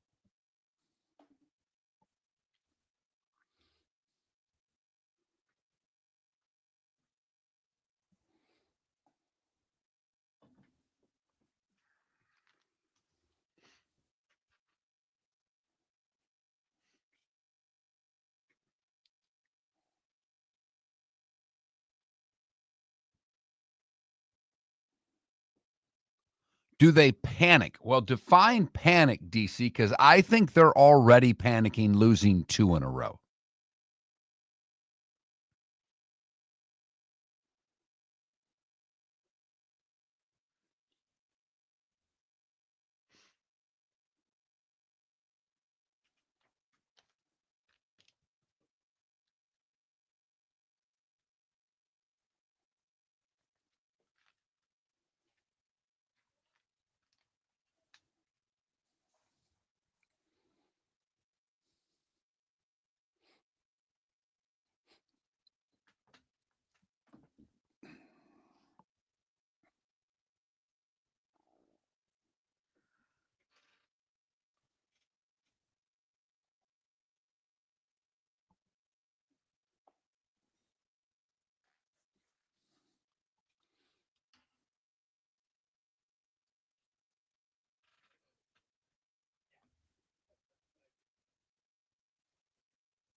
Lots of votes early today.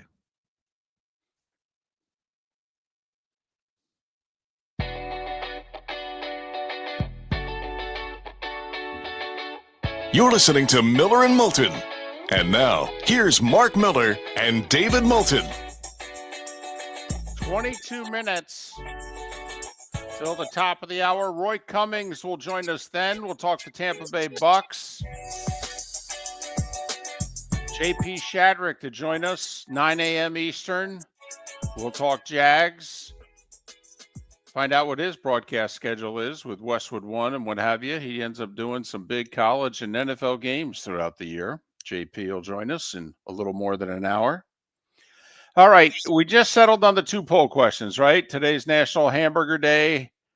You know, how do you like your hamburger? You know, big and juicy, smashed, hamburger helper, right? That's our third choice. No? No. Okay. No, hamburger helper didn't make the cut, nor did a turkey burger, nor did an Impossible Burger. Gotcha. No, these it's National Burger Day, and in our world, burgers involve meat. Got it. And meat from a cow, too. None of this turkey, chicken crap. Okay. None of your salmon patties. I don't want to hear it. All right. Big and juicy, I hope wins. Otherwise, it's just another sign of America's decline. And then our other poll question is, so what conference? Just conference. You don't have to give us a team. Just give us what conference is going to be able to say, yeah, we won the Natty. Goes through us next year. Yeah. And I'm saying Penn State, by the way. Penn State's beating Clemson for the Natty. You heard me. Penn State's beating Clemson for the Natty. Man, think all the pressure that's going to put. Ryan Day's able to win the Natty 1 year, and then James Franklin the next. Do you know how much pressure that's going to put on coaches? Steve Sarkisian, are you listening? Man. All right, anti-smash burger guy. By the way, can I just say this to you? You went thick and juicy. I went smash burger.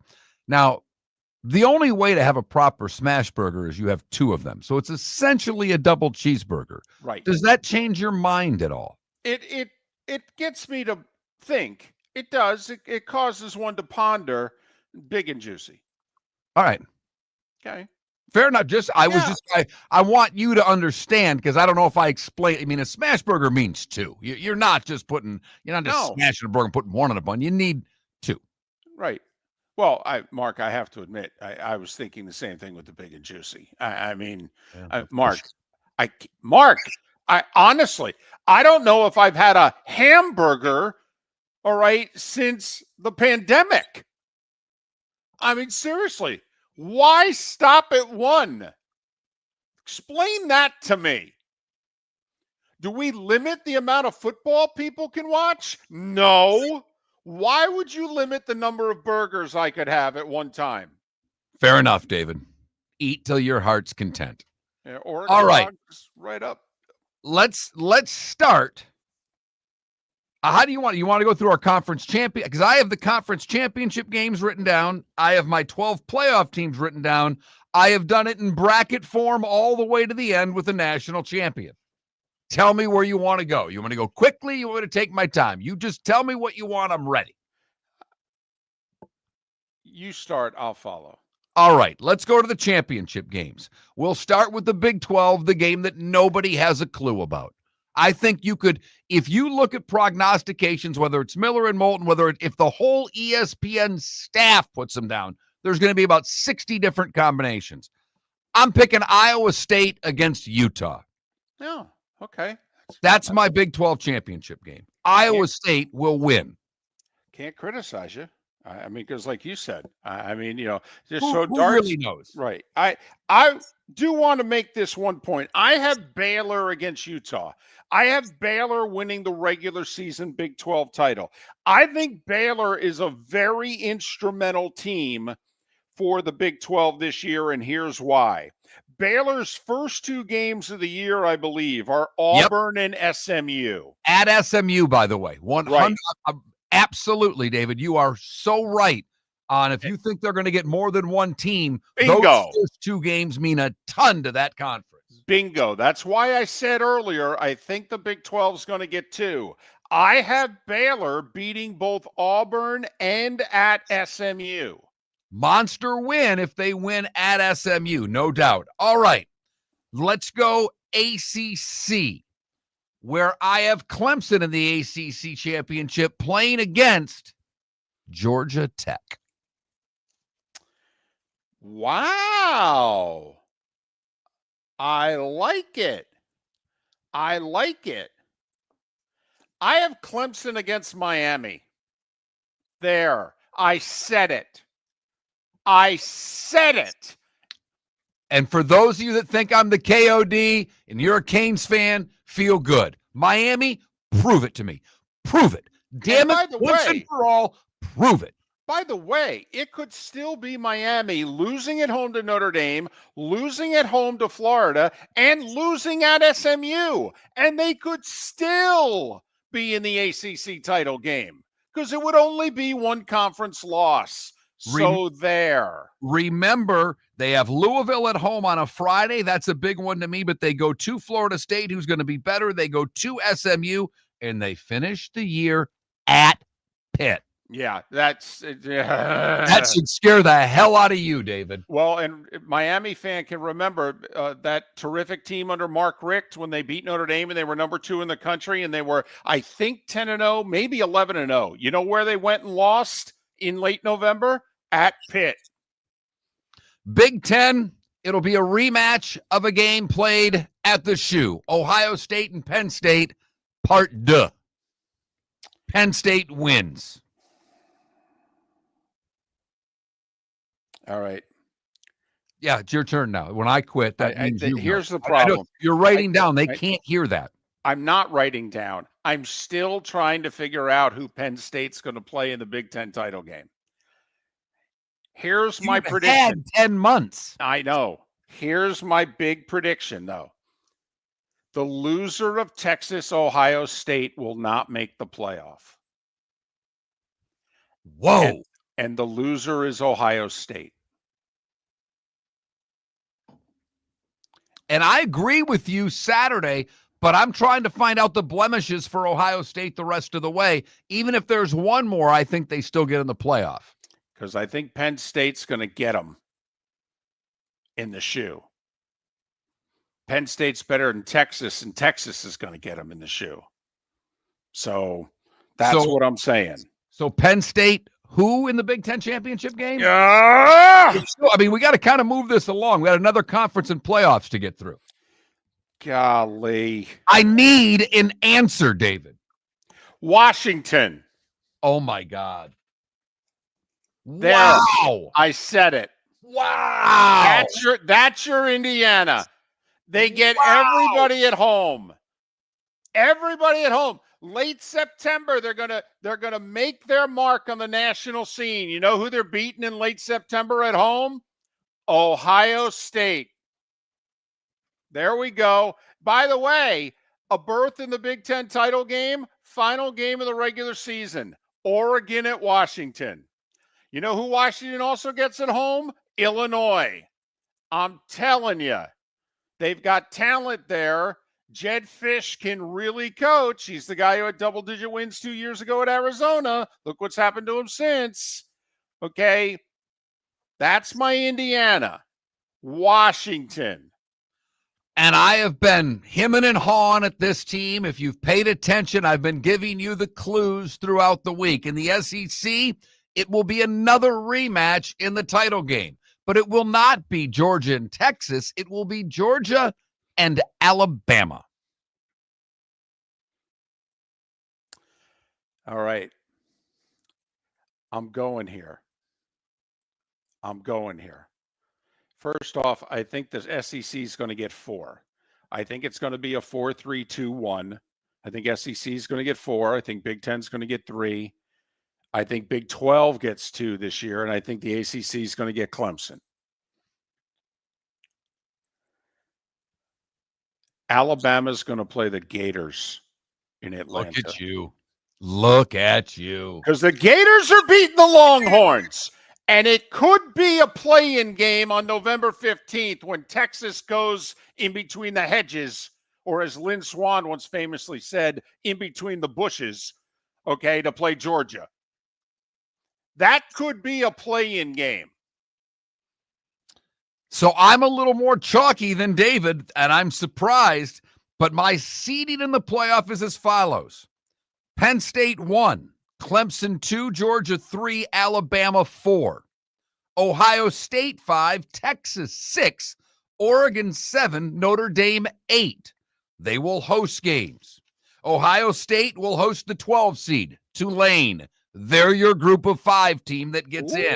I like it. Mine's Memphis, by the way. I like it. I don't know if Memphis can afford a loss. Their schedule's pretty weak this year. They might be 11-1 and 12-1 even, win the American, and people may pat them on the head and go, yeah, we can't give you a spot. Texas will host Georgia Tech, 6-11 matchup. Oregon will host Iowa State, and Notre Dame will play the 4th representative from the SEC, Oklahoma.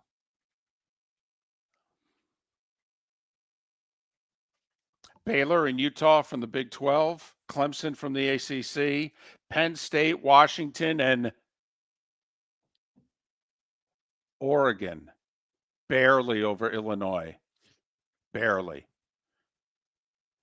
And then Florida, Alabama, Georgia, and reluctantly, I'll go Texas.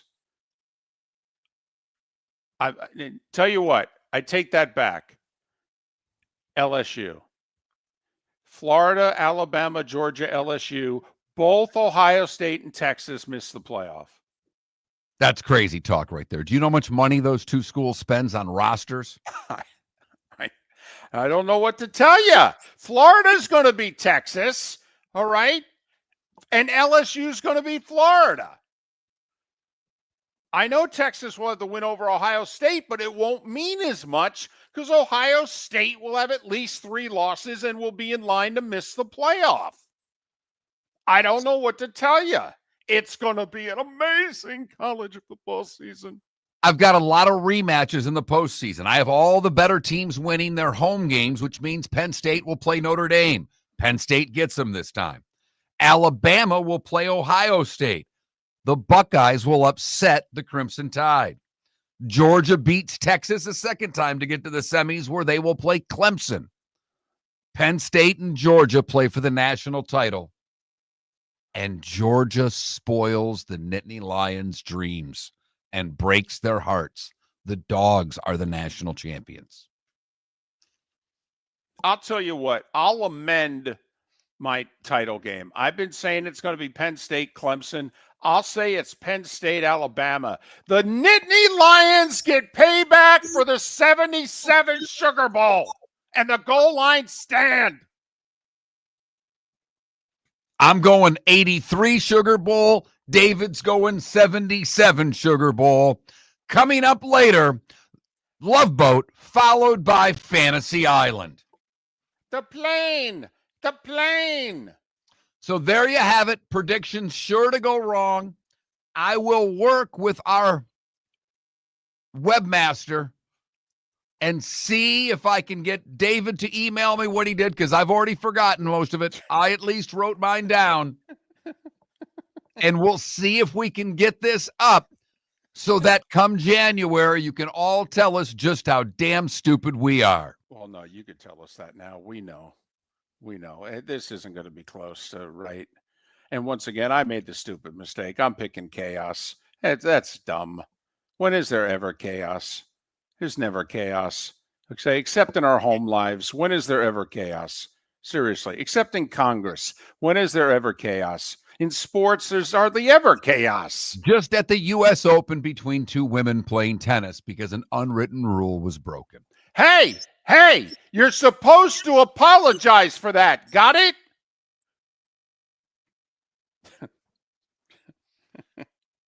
We'll take your predictions at 21,000 of what you think is going to happen this college football season. You can tell us where you think we are absolutely nuts with our predictions. I have Georgia Tech in the playoff.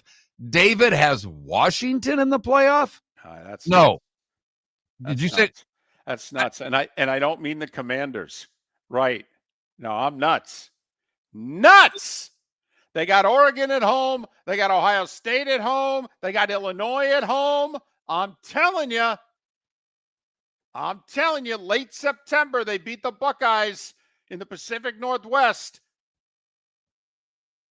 Yeah. Don James looking down from above going, that's right. That's how we play football up here. You know, we played for the Natty 2 years ago. You all forgot that.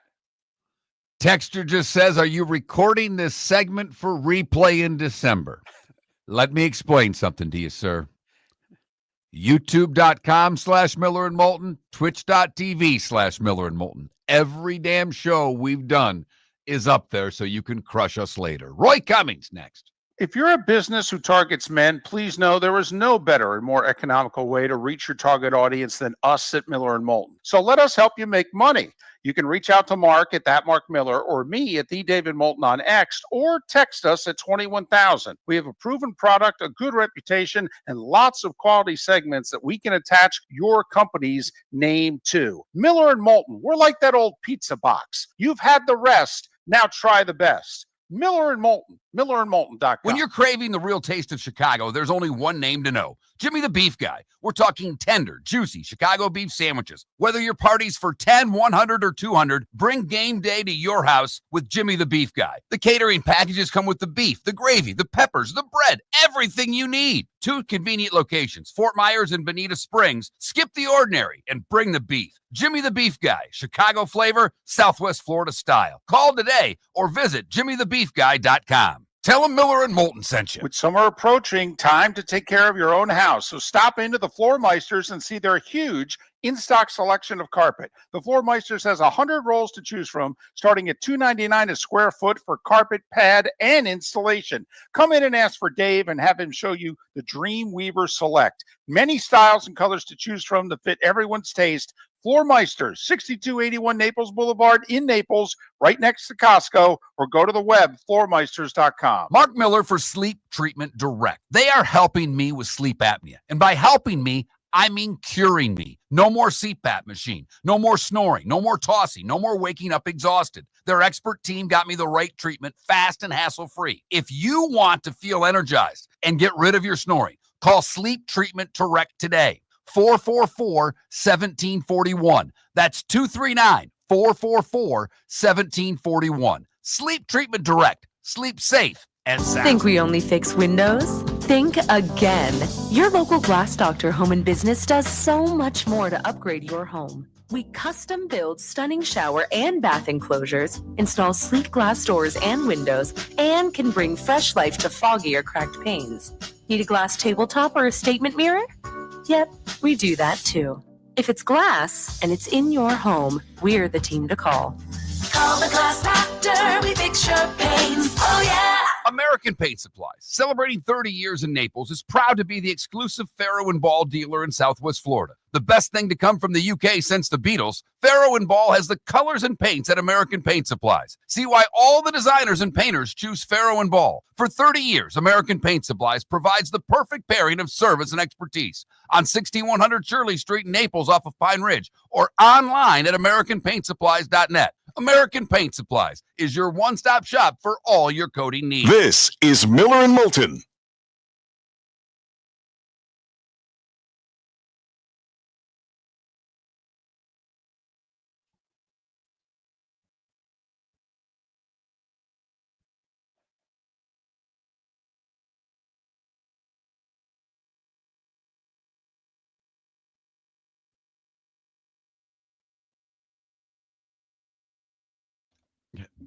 Great text, David. We got Roy. I may remember it at 8:15. The guy says, you go to the doctor and maybe you embellish a little on how much you work out or how much alcohol you drink. David's doctor must have just watched him walk in, shaking his head, no questions needed. Heard you on the radio. Double cheeseburgers, huh?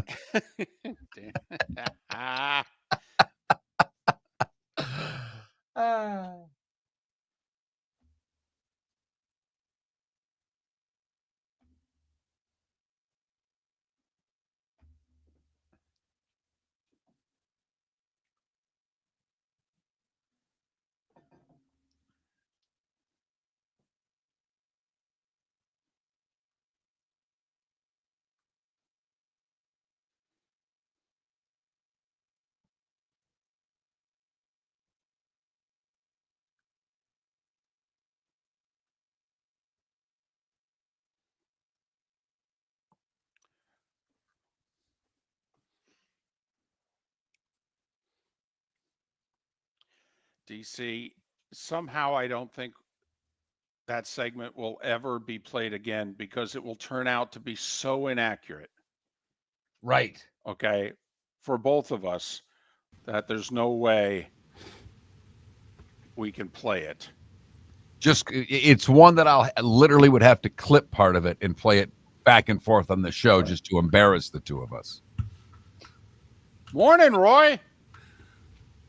How we doing, guys? Good. Doing all right. Glad to hear it. How about you? Doing well. Doing well. You watching the games on the... You're relegated to a wild card team, I think. I think so. I think so. Your Cubs are a wild card team, but they could be a very dangerous wild card team. At this point, I hope they're a wild card team. We've been struggling a bit. Well, can't beat the Giants all of a sudden. Well, it wouldn't be awful being the 4 seed, though, right? You'd get the host, probably the Padres, and then, if you win, you take on the Brewers again. Yeah, the way it works these days, winning the division helps. Obviously, that's a great thing, but plenty of wild card teams have made it to the World Series. Yep. Lately in the National League, lately in the National League, you want to be the 6th seed, for goodness sakes. They've been the ones going on the runs. Right. Exactly. So just get there. It's become a bit of a tournament, so it's really just a matter of getting there. We just did our college football picks, and Mark went out there on the ledge, and I need to be immediately drug tested for my picks. They are out there. And wow. Who you got in the playoffs? I have the Washington Huskies. Oh, my. Okay. In the playoff. And I have what? Georgia Tech. Right. Okay. Yeah. So we're out there. All right. You'll get some questions about all that, but I couldn't pick Miami. I just don't trust them. well, here's the thing. You know what? It's only fun if you pick something like that and you hope for them to make it. Yeah. Yeah. I mean, anybody can pick Texas and Ohio State and, you know. And David has Georgia. neither making the playoff for what it's worth. Huh? Number 1 versus number 3, and he's got neither of them in the playoff. You know what? I hope he's right. That'll make for a great college football season.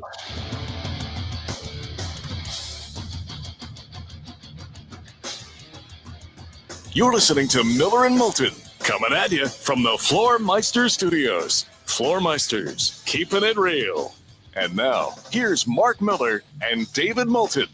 We are halfway home, at least in the 239, Tampa, St. Pete, and Jacksonville. Final hour of the show. Lake City, Live Oak, and surrounding areas. Port Charlotte, Venice, and surrounding areas. We are Miller and Moulton. MillerandMoulton.com. Miller_Moulton on X. We just made our college football predictions for the year. We will recap them a little later on this hour. JP Shadrick will join us 1 hour from now to talk Jags. But Roy Cummings, who's been with us for as long as we have been together as a show, and actually he's gone back with both of us when we were each doing individual shows longer than that. Follow Roy on X at rcummingsfhcn, rcummingsfhcn. He covers the Bucs for Bay News 9 in Tampa, St. Pete, and he has done so for us for a generation. How you doing? I am well, guys. I am well. How are you? Happy football season. Right We're back there. at you. Yes, we are. Any surprises to you in the last 48 hours? I think the one that jumps out to most of us is, wow, they bailed on Kyle Trask. But yes, your thoughts on final cuts and what the Bucs have done. Yeah, I guess you would put me in the category of those who were not surprised. Once they signed Teddy Bridgewater, I said, okay, well, there's your backup. And, you know, doing a little bit of investigating, I talked to some people and found out that the whole thing behind Teddy Bridgewater, the Bucs honestly believe that they can go a couple of rounds deep into the playoffs this year. They think they're that good. I don't know if they feel that they're good enough to get to the Super Bowl and win it. That's certainly the goal. But they know that they're good enough to win the division, get to the playoffs, and probably go a couple of rounds. Their concern is if something happens to Baker Mayfield, you know, long term, meaning 2 weeks, 4 weeks, anything longer than that, you know, does Kyle Trask really have it in him to carry the team for that length of a time? And the belief was, you know, he probably could, but why don't we go get somebody who's done it before? And they looked at Teddy Bridgewater back in the day when they were looking at Tom Brady. They've always stayed in good touch with him, and they just feel that, you know, for nothing, in essence, somebody who fits under their cap, obviously, where they're a little bit tight, this was a very good pick. And once he went out there and, you know, picked up the scheme quickly, which he did, played well in the second exhibition game, which he did, it was kind of a no-brainer, really, for them to just say, look, we can do better at the backup spot than Kyle Trask, and that's why Teddy Bridgewater's there. So, yeah, a little bit surprised. I thought they might try to bring Kyle Trask back to the practice squad, but clearly they like this kid Basilak a lot. So, you know, it's time to move on. All right, the other one that maybe caught some people by surprise was Trey Palmer getting cut. Did that have more to do with the rookie Johnson playing well, or was it a money thing? You know, I can't imagine Trey Palmer was making that much that he was cut, but that one surprised me a little bit because they used him a bit last year. Yeah, they did, and I thought so too. I was a little surprised to see that. I mean, that's a name, again, that they used last year when things got tight for him. But you know what? I mean, they've gotten better at the position. You add Igbuka, and if Chris Godwin comes back, you're going to be 3-4 deep right there at, you know, what guys who can absolutely start for you. And then the backups, I mean, look, Miller played very well, so I just think that they feel like at that position right now they've got a lot of guys. And let's not forget, a lot of it has to do with special teams and what's going to happen there. Tez Johnson is a guy who they obviously believe in, so this is a team that I think they're going to take some chances here and there, and it's getting harder to make the team, which is a good thing. And Trey Palmer, he had a couple of drops in practices. He had a couple of drops in preseason games. So you know what? You're at a point now with this team where it's developed to the point where if you don't play, almost pristine football, you just might be in danger of losing a job. Can I just find out right now, since we're going to do this every week for the whole season, the level of you guys patting yourselves on the back for Ibuka? Okay, is there a time frame? Just September, then you're going to stop? Is this going to be a season-long thing? Because if he stays healthy, the hype around him in July and August, okay, wow, you guys were all over him in the draft. I'm just wondering, at what point do you have to stop patting yourselves on the back? That's what I want to know. Probably at the point where he fails, but I don't think that's going to happen. And if he does, I'll admit, okay, you made a mistake. But you know what, guys? Jason Licht does not get enough credit for being the superb general manager that he is. A stat came out the other day from one of the football factories. 82% of the players on the Buccaneers roster this year, the 53-man roster, are homegrown players. No other team has more than 70. Two of those teams are Baltimore and the Bills are one. Colts are one. I think the Bengals are the other. But 82% of the players are homegrown. Jason Licht and his staff, they know what they're doing. And, this is look, I think at some point they might miss John Spytek, who's no longer with them. But for right now, this group is doing an incredible job behind the scenes that seldom gets enough credit. And Igbuka's just another selection there. Now, some might argue that some of the picks haven't really, panned out. Right. Some guys haven't played up to the level that they hoped they would. And that's true. Trask was the second-round pick. Tryon Shayenko was a disappointment. He's missed. Right. Yeah, he has. And some other guys still have to prove that they can play. But when you've got 82% homegrown players on your roster, that's pretty good. And it shows that you know what you're doing. And I'm at a point now where I don't really question what Jason Licht does in the draft. And Igbuka, look, I looked at the draft and said, for me, picking where they were picking, if he's there, that's a natural choice. They obviously saw the same way. So, yeah, I'll pat myself on the back a little bit. But when you know how this team drafts, it's not hard to figure out who they want. And for me, David, it'll be right after they lose the NFC Championship game. Up until that point, okay. I will continue to pat myself on the back. Fair enough. You look at their schedule. They're going to be favored in 7 of their 8 home games. Philadelphia, they've played tough, so you can't count that out. They're going to find out whether or not they're a 1 or 2 seed on the road. And it starts out with back-to-back road games. How likely is it that Tristan Wirfs plays in either week 1 or week 2? They made those moves to put both Godwin and Wirfs on the 53, which surprised a lot of us. What are you hearing about Wirfs and how soon he may play? Yeah, I get the feeling Wirfs could be ready by week 2. I would say right now 50-50 that he can play week 2. I think by week 3 he's in there. Certainly by game 4, I believe he's going to be in there unless there's a setback of some kind. I doubt, I don't see that happening. No one does, but there's been no indications that he's struggling in any way. Everything is positive. Everything sounds as if he's really coming back quickly. And again, let's not forget, this was an arthroscopic procedure. It wasn't like they went in and, repaired a whole bunch of stuff. He didn't have an ACL tear. They went in and basically cleaned things out. There was a little bit of work to be done in there, but it was arthroscopic. So that's good news. They didn't have to get too invasive. That's really helpful. And so I think he's going to be back within the first month. I don't think that's the case with Chris Godwin. I think we're looking at October, but maybe early October as opposed to late October, which was what they originally thought. So we'll see where it goes. But and look, they feel good about what Charlie Heck has done. That could change quickly. But again, they've had a month plus to prepare for this. They know exactly what they have to do in order to protect the quarterback from that blind side. On the left side, you'll see a lot of tight ends over there helping Heck out. Did their depth improve on the offensive line? Because I thought a couple veterans got let go. Cole Strange, Dan Skipper of the Lions, who I thought could be swing tackles and swing guards for them based on what I had been led to believe their backups along the line are. How do they feel about their backups? Yeah, I think they feel pretty good, actually, because, again, Charlie Heck will become a backup when Wirfs comes back, so that's one thing. Again, this is a team that really looks very closely at guys who can just bounce around. So, yeah, I'm a little surprised at some of the guys that got let go, too. But, I think they're trying to keep one eye on the future as well here. And that's why a guy like Benjamin Chukwuma is a guy that you really want to keep an eye on. I mean, you won't get to keep an eye on him now, but he played almost every snap in the preseason at left tackle and fared pretty well, against second and third team guys.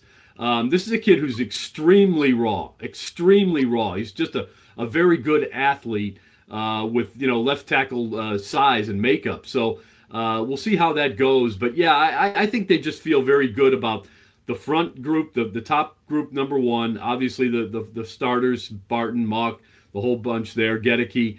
And then, you look over at the backups and say, okay, there's some youth there, some guys that they think are going to be better going forward.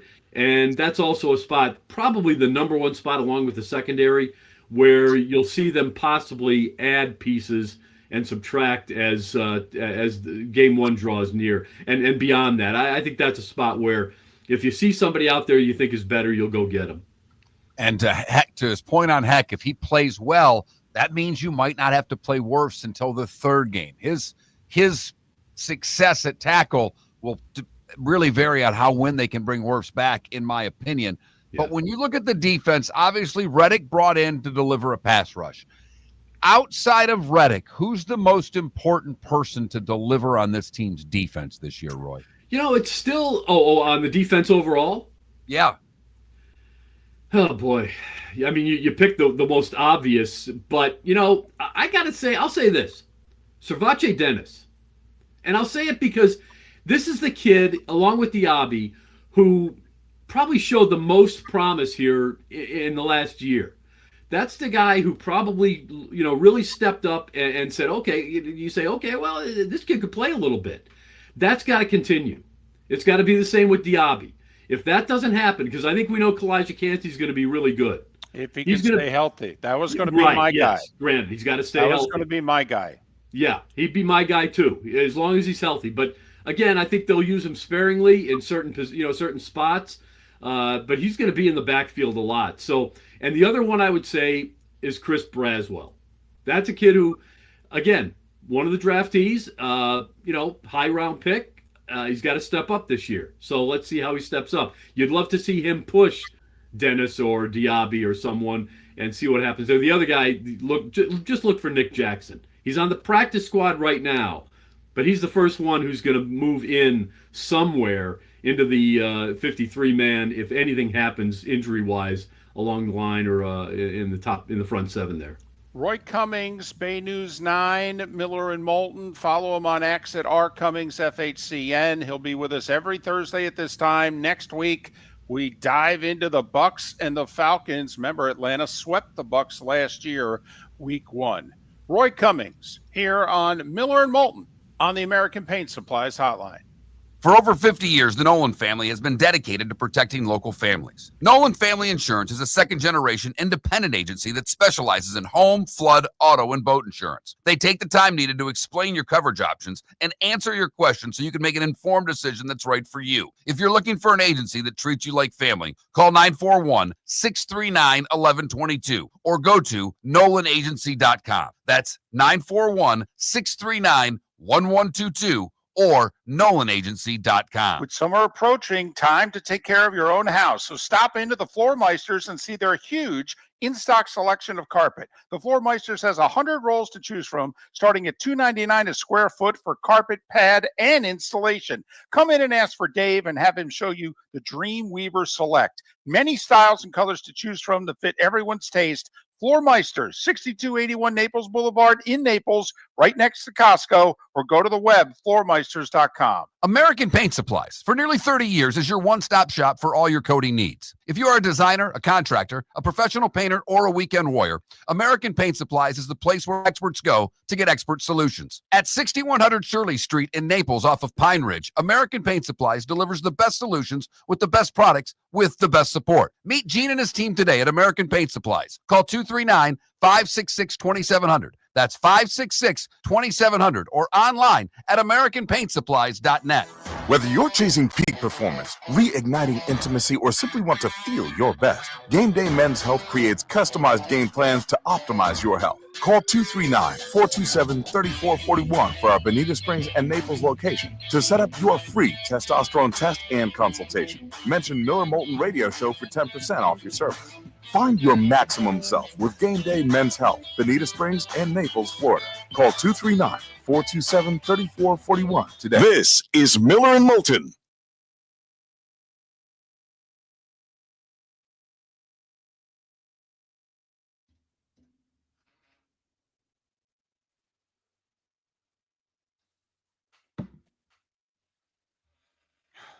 Paul, that's disgusting. I don't even know if I've ever heard of that before, Paul.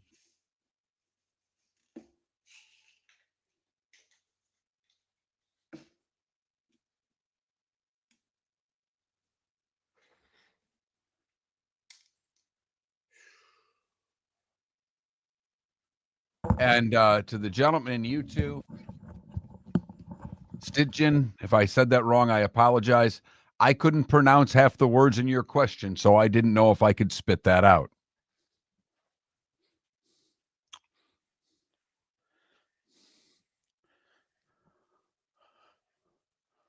Did he go dorsiflexion? I guess so. David, I'm prepared now for I've lived in Florida since 1998, and I finally own a generator. Hey. All right. I think. Is that a nice comebacker for par or bogey? What kind of clap should I give that?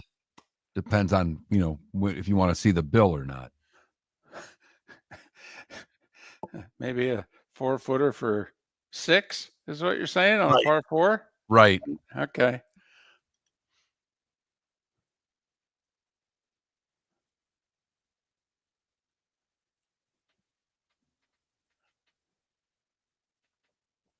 I do think Godwin factored into the Egbuka pick also. I agree with you. I do too. I wholeheartedly. I know it figured into Mark being all over him. I mean, he was all over him anyway, but he's like, I actually think this is an area of need more than people are realizing. And if Godwin's great, how much longer does Evans have? And you work right into that. So that's.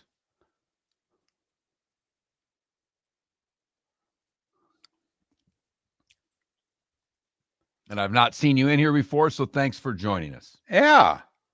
New name in there. Always enjoy that. Hope you hit the subscribe button. That goes for all of you on YouTube. Yeah. Damn it. Janet. You heard him.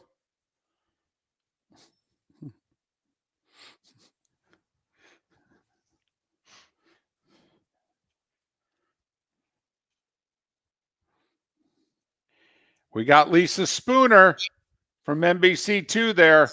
She's all fired up. We're talking college football. She's an Aggie. She's not listening to us. She's working, isn't she? Well, she's following us on X. Besides, come on. It's just 5-minute updates at the top and bottom of the hour. I mean, I used to see her all the time, but her daughter switched gyms for gymnastics. Huh. Her daughter's a pretty good gymnast. And she would be there when I was there a lot. She's a sweetie. Very nice lady. Yes. I said to her, are your Aggies going to win a big game this year? Come on, Spooner. Fly to College Station and let them have it.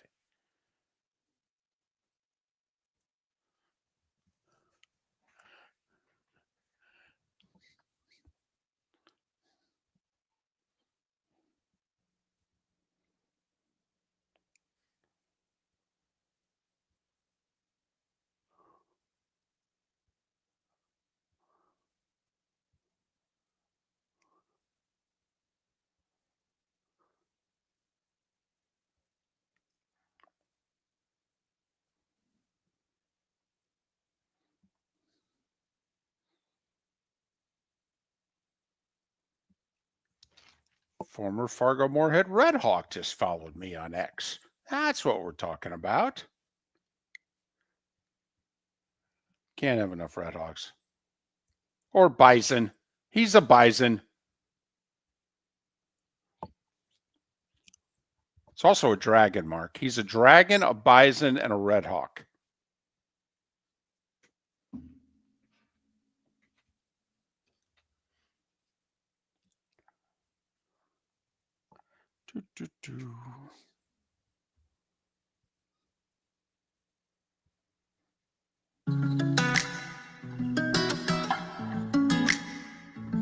Welcome back to Miller and Moulton. Text the guys what's in your mind at 21,000.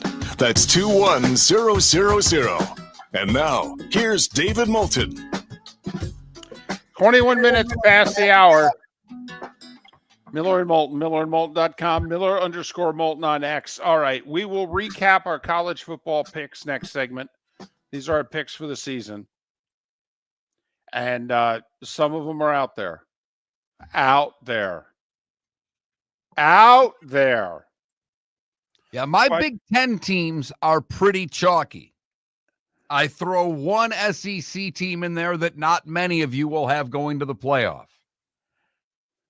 I throw one ACC team in there that none of you probably have going to the playoff. And I picked Tulane from the group of 5. Yeah, I'm going to save mine because I think people need to be like the seatbelt needs to be fastened. I think pull over maybe in about 15 minutes. Go inside, sit down, make sure you've already ordered. Don't put the food near your mouth. Okay, when I go through my picks, because I did it again. I did it again. But we have to address what it was damn near an international incident yesterday. U.S. Open tennis, second round match, court 11. It was a biggie. Taylor Townsend of the United States against Latvia's Helena Ostapenko. Ostapenko was seeded. She was like seeded 25th. So Townsend with the upset, 7-5, 6-1. And then they go to the net to shake hands. And, well, it's a good thing it happened in New York City because the United Nations is not that far away, and we may have to adjudicate this. According to Townsend, Ostapenko said to Townsend when they got to the net, she said, she told me I have no class, no education, and to see what happens when we get outside the U.S. Yeah, it's on. Are we doing this? Oh, we're doing this. Why, Mark? Why would she say such a thing? Well, apparently she broke, Townsend that is, broke not one, but 2 unwritten rules. I didn't realize tennis had this many unwritten rules. I did not either. Apparently, it started in the warm-up, in which there is a certain order in which apparently you warm up, and you start on the baseline. Townsend started at the net, and holy crap, did that break protocol. Is that not bowing in front of royalty? Is that touching royalty, which you're not allowed to do? I mean, what? Man, this you would have thought it was Putin and Trump in Alaska, for crying out loud. Do I extend my hand first to you? Does it depend on where we're holding the summit? Okay, so Townsend was at the net in warm-ups. Apparently, that's not allowed. Okay. And then on a let court, in which Townsend, and I don't know if it was a forehand, backhand, whatever it was, she hit the net, she got the point. When it's a let court, there's a little bit of luck involved. And usually, and by usually 90+% of the time, David, right? I mean, I think that is accurate. The player who gets the point by having a little luck from let court will raise their racket, raise their hand to their opponent as if to say, sorry, dem's the breaks. Right. It probably the most disingenuous act in all of sports, right? Yes. Okay. The Because player what are you trying to do in tennis? Win the point. Right. So you win the point with the bounce, off the let cord there going your way, and you put your hand or the racket up and you go, oh, May, sorry about that. You're not sorry about that. Just hoping it doesn't happen in reverse during this match. Townsend, when asked about it following the match, about the argument at the net during the handshake, said, it's competition. People get upset when they lose. She then added, when she was playing well, I didn't say anything. That just shows class. Ooh. Too bad these players aren't better. Obviously, the one gal seeded, but this is the first time that Townsend's made it to the third round of a Grand Slam in 2 years. Now, Ostapenko, by the way, has struggled at times at the U.S. Open. Some of her biggest upset losses have been in New York City. So it may not be your favorite tournament. However, can we go back to the first quote that you had from Ostapenko? What did she say about Townsend again? That she had no class, no education, and to see what happens when we get outside the U.S. No education. Huh. That's an interesting comment. Don't you find that interesting? Yes. Well, there was a reporter who thought that might be interesting. And I know, okay, you know where I'm going. And yes, there are times in which media goes race and you roll your eyes and go, oh, really? They're going to play this card again? But the reporter asked Townsend, who is black, whether she thought there was any racial undertones to the education comment. And she said, I didn't take it in that way, but also, that has been a stigma in our community of not being educated and all of the things when it's the furthest thing from the truth. So whether it had racial undertones or not, that's something she can speak on. The only thing I'm worried about right now is continuing to move forward through this tournament. Okay. Ostapenko took to social media afterwards and was like, come on, guys. I did not go there. That's, don't do this to me. That's ridiculous. So, all right. But so apparently you could have used a lot of different terms than the educated thing, though. You could. There's no doubt. That's a very interesting word choice. But she's not.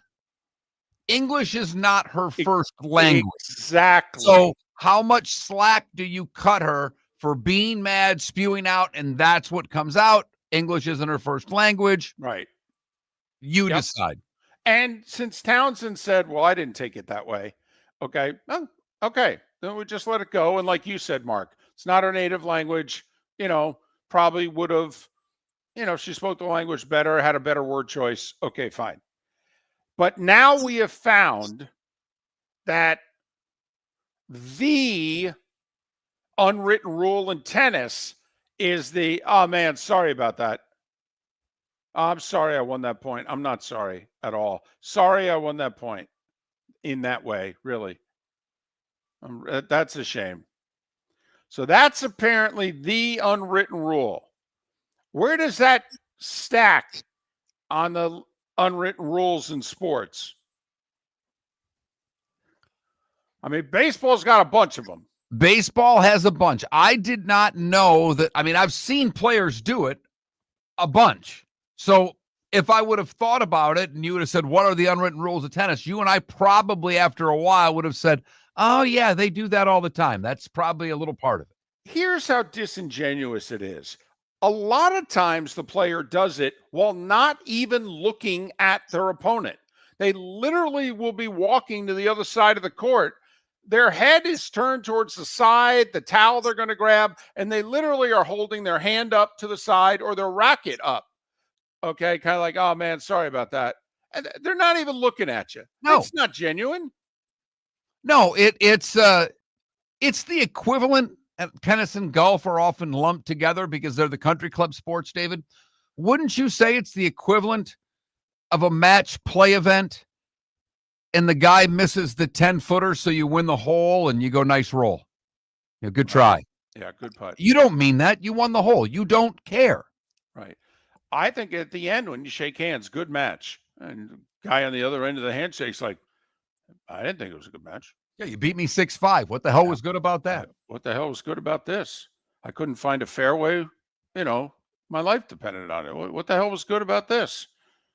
Not only that, the food shack was closed at the turn. I mean, honestly, what the hell was good about this?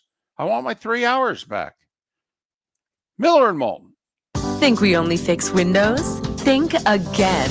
Your local Glass Doctor Home and Business does so much more to upgrade your home. We custom build stunning shower and bath enclosures, install sleek glass doors and windows, and can bring fresh life to foggy or cracked panes. Need a glass tabletop or a statement mirror? Yep, we do that too. If it's glass and it's in your home, we're the team to call. Call the Glass Doctor, we fix your pains. Oh yeah. Mark Miller for Sleep Treatment Direct. They are helping me with sleep apnea. And by helping me, I mean curing me. No more CPAP machine. No more snoring. No more tossing. No more waking up exhausted. Their expert team got me the right treatment, fast and hassle-free. If you want to feel energized and get rid of your snoring, call Sleep Treatment Direct today. 444-1741. That's 239-444-1741. Sleep Treatment Direct. Sleep safe and With sound. summer approaching, time to take care of your own house. So stop into the Floor Meisters and see their huge in-stock selection of carpet. The Floor Meisters has 100 rolls to choose from, starting at $2.99 a square foot for carpet, pad, and installation. Come in and ask for Dave and have him show you the Dream Weaver Select. Many styles and colors to choose from that fit everyone's taste. Floor Meisters, 6281 Naples Boulevard in Naples, right next to Costco, or go to the web, floormeisters.com. American Paint Supplies, for nearly 30 years, is your one-stop shop for all your coating needs. If you are a designer, a contractor, a professional painter, or a weekend warrior, American Paint Supplies is the place where experts go to get expert solutions. At 6100 Shirley Street in Naples off of Pine Ridge, American Paint Supplies delivers the best solutions with the best products with the best support. Meet Gene and his team today at American Paint Supplies. Call 239-566-2700. That's 566-2700 or online at AmericanPaintSupplies.net. This is Miller and Moulton.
David, did you know? Well, here, I'm going to ask you this. I'll let everybody play along in the chat room. Please don't look it up. If you already know, you can be smart. But rank sodas in terms of, I guess, sales, top 4 sodas. Diet Coke, Dr. Pepper.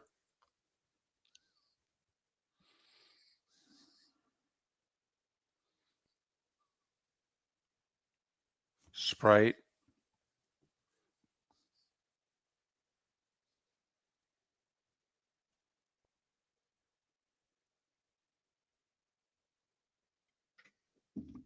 Coca-Cola. Coca-Cola is number 1. Okay. You were right with number 2 and number 3. Pepsi's number 4 now. All right, Dr. Pepper and Diet Coke are ahead of them, right? No, Dr. Pepper and Sprite. Oh, okay. It is. I'm just looking at an article in Barrett Media here. Pepsi went to number 4. Yeah, I thought I saw something like 2 months ago that Dr. Pepper had passed them. Well, Sprite has passed them. They were number 3. Wow. So Coke, Dr. Pepper, Sprite, Pepsi? Coke, Dr. Pepper, Sprite, Pepsi. Okay, so I got 3 of the 4. I missed on Diet Coke. All right. Huh, none of the diets. Interesting. No, because young people drink the most soda and they don't drink That's a good point. diets. But I did not realize that Pepsi had fallen from number 2, let alone number 4. Proving once again that Pepsi sucks.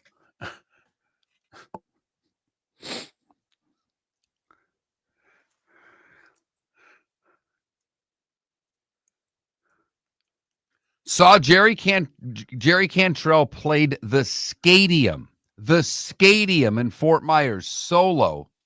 First show that he played after Lane Staley died. Very cool. Wow.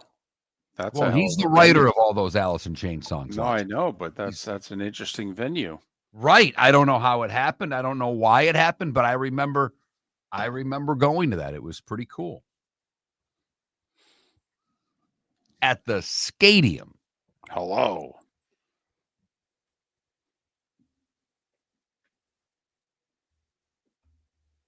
I don't know if I've heard anybody mention that place in 20 years. That was the mayor of the Times rebuttal to Craig Brush putting the arena in South Lee County instead of putting it there. Ah. Best move they ever made. Yeah, really.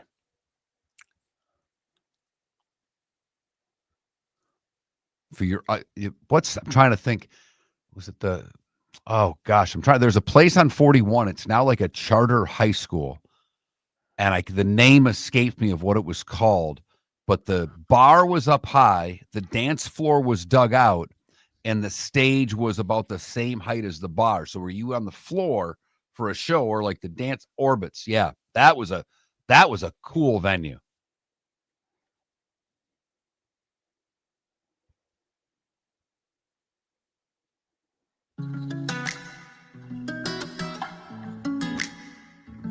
Welcome back to Miller and Moulton. Text the guys what's in your mind at 21,000. That's 21000. And now, here's David Moulton. 22 minutes till JP Shadrick joins us at the top of the hour here on Miller and Moulton, millerandmoulton.com, Miller_Moulton on X. 2 poll questions today. Is it National Hamburger Day or National Burger Day? National Burger Day. Gotcha. And so we asked, how do you like your burger? Big and juicy or smashed? Your Miller thick and Moulton juicy is split. getting 2/3 of the vote, David. Oh, that's good. I haven't been on the winning side of these things that often lately. So that's good. And I will say, as we made our predictions in college football an hour ago, you didn't come at us nearly as hard as I thought you would. I think I they're thought numb. with some of the you're maybe right, and maybe the people who wanted to text drove off the road and were unable to. Right. I think we've caused a few accidents. I think people are in a state of shock at some of our picks. They'll respond in the middle of the day. The text line will load up. People will be like, I just realized what you guys said. You're morons. But my most out, I have 2 that are out there. I have both Oklahoma and Georgia Tech going to the playoff. Yeah. Good for you. All right. So you have the ACC getting 2, or do you have Georgia Tech winning? No. I have Georgia Tech losing to Clemson, but they still get in. They are my 11 seed, 1 spot ahead of my group of 5 team, which is Tulane. I have the Big 12 getting 2. I think Baylor's first 2 games of the year are staggeringly important for the Big 12 conference. Baylor expected to be one of the 5 best teams in the Big 12, if not better than that. They open with Auburn. They're at home, and then they're at SMU. By the way, on the CW, not a big game for the CW. And I had Baylor going to the Big 12 title game, where after beating Utah during the regular season, Utah gets revenge and Utah wins the Big 12, but both teams go to the playoff. And I have Iowa State beating Utah, and they are the only representative. I looked, it came down, David, you know how much we play the schedule game. Yeah, we played. But when I look at Iowa State, they already beat Kansas State. Their road games are Cincinnati, Colorado, TCU, and Oklahoma State. They don't play Utah. They get BYU and Arizona State at home. So I factored the schedule into my Cyclones pick. I like it. I do. I like it a lot. And they've won the Kansas State game, and the Cyborg game is meaningful, but not in the Big 12. So, all right. You have two ACC teams, Clemson and Georgia Tech, Clemson winning. I have Clemson beating Miami in the ACC title game. Only Clemson goes from the ACC. Now, they get a top 3 seed, but only Clemson from the ACC this year. I got the Gators making it to Atlanta. Gators start 2-2 and run the table to Atlanta. That's right. The Gators win the cocktail party. I have Georgia playing Alabama, and I put Georgia in right away, and largely because I'm not hearing anyone talk about them. When I hear people talk about the SEC, I'm hearing everyone but Georgia. And I think Kirby loves it. I think Kirby's the number 5 team in the nation, and he's sitting in the weeds. No one's talking about the Dogs. And when I tried to figure out who the Dogs were going to have a rematch with in the SEC title game, was I going to put down Texas? Was I going to put down Florida? Or was I going to put down Alabama? I ultimately chose Bama. And I think Georgia gets them. They're my pick to win the Natty. I think Georgia will beat Penn State for the Natty.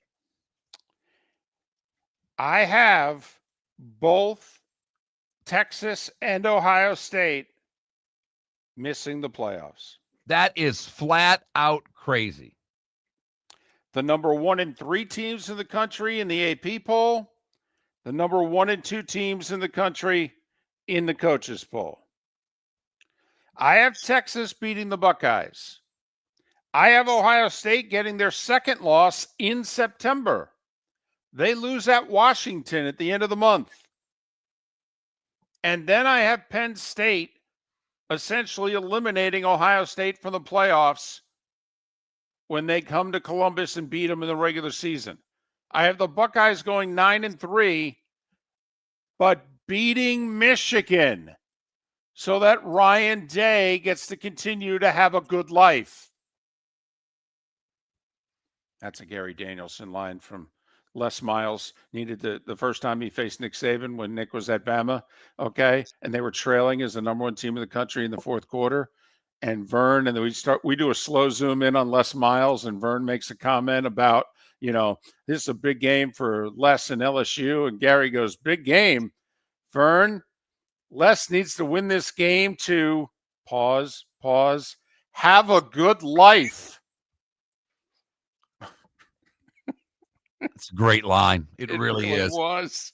I think Ohio State and Penn State will have a rematch in the Big Ten title game because Ohio State will get them in the shoe, but Penn State will get them in the Big Ten title game. I think there could be a 3-way tie for the Big Ten, but Penn State will beat Oregon at home, and they will end up playing Ohio State in the Big Ten title game, and Penn State will win. Laughed couple of texts, and I love the text. Bring them on. Already telling us the areas we will go wrong. And David, 2 people have you and I separately going wrong right off the bat. One says, watch Washington. They're going to lose to Colorado State this weekend. And someone says to me that Florida State will beat Alabama on Saturday. Hey. And finally, someone asking, David, what is in those thick, juicy burgers that you are eating? Nothing but American cheese, buddy. Nothing but American cheese. Hey, I didn't even tell everybody. Yeah, I have Washington as the Indiana this year in college football. I think Washington's pretty good. And I think Washington gets everybody at home that's worth a damn. They get Ohio State at home, they get Illinois at home, and they get Oregon at home. Last game of the regular season. And when Washington's good, that's not an easy place to play. No, it is not. No, it is not. David and I both have Notre Dame in. Yep. I have them as the 8 seed. My top 4 are Penn State 1, Clemson 2, Georgia 3, Alabama 4. Those are the teams that I say will have buys. Ohio State, Texas, Oregon, and Notre Dame, they will host first-round games against Oklahoma, Iowa State, Georgia Tech, and Tulane. By the way, I will say when I looked at my little bracket, Notre Dame, Oklahoma, round 1. Anybody into that in South Bend? Boy, that'd work. Yeah. Ohio State and Tulane, whatever.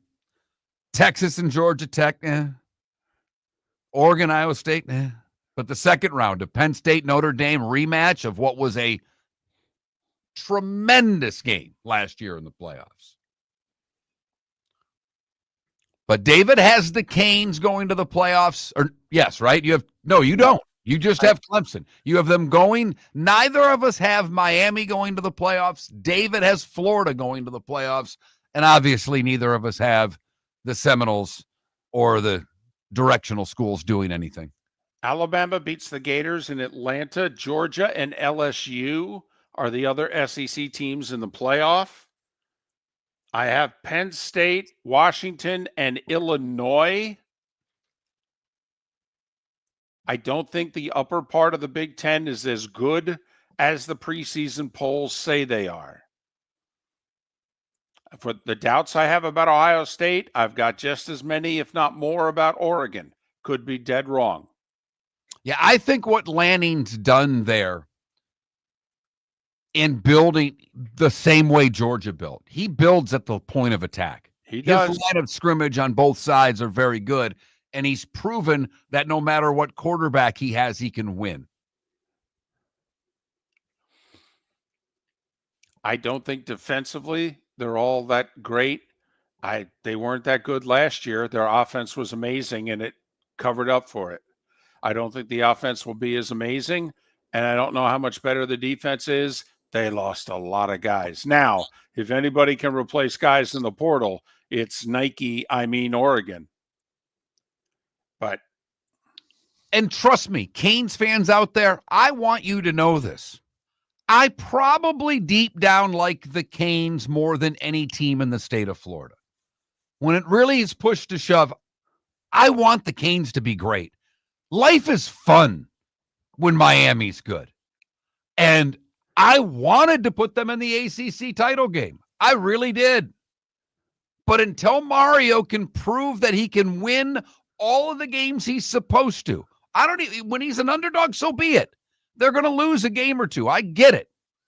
But it's that third game that he always manages to screw up, and they manage to screw up. And it's a step back at quarterback. Beck was a really nice transfer. It's not the guy that went first overall. So I had Baylor and Utah in the Big 12 title game. Utah wins. They both make the playoff. Clemson, Miami in the ACC title game. Clemson wins. Only Clemson goes from the ACC. First 2 weeks of the year, ACC's got some key non-conference games. They really need to do well. And I have Baylor SMU as being a crucial non-conference game, which could tip the scales as to which one of those two leagues gets 2 and which one only gets 1. I love it. I think that's a very educated guess because SMU's pretty good again this year. In fact, Phil Steele has them back in the ACC title game against Clemson. Listen, my Big Ten pick is way out there. I get it. I got Washington being this year's Indiana. I know. Picked no better than like 8th in most everybody's preseason Big Ten polls. I get it. I don't know what to tell you. I think they're pretty good. They got their 3 toughest games all at home. And he can really coach. So I'm taking a flyer on him. I think Texas and Ohio State have a lot of losses on their schedules, a lot more than people think. Very challenging schedules, quite frankly. I mean, Penn State on Ohio State schedule at Washington, obviously the Michigan game. Okay, please never mind the fact they open with each other. Texas has to go to Florida. They got to go to Georgia. Okay, I mean, these are real games here. We're talking good teams that they got to play, both of them. Ohio State's going to be favored in every game they play. That's not Texas. Every game. They're going to be favored at Washington. Well, they're favored against Texas. Yeah, well, I'll take Texas. They're going to be favored at Washington. They'll be favored at Illinois. And they'll be favored when they go to Michigan, I think. Yeah. I think they'll be an underdog when they host unbeaten number 1 Penn State, but I hear you. But I think they get Penn State at home. And that'll get the Penn State people just in a frenzy. And I think, by the way, the game that could determine which one, I'll tell you what, winner goes to the playoff, Florida at Miami. Because I have the Gators winning and running the table from there until they get to the SEC title game and Bama beats them. But I think it's a huge game. I could easily see that being, a tiebreaker game come the end of the year. And I have the Gators then beating Texas, and look out, it's on.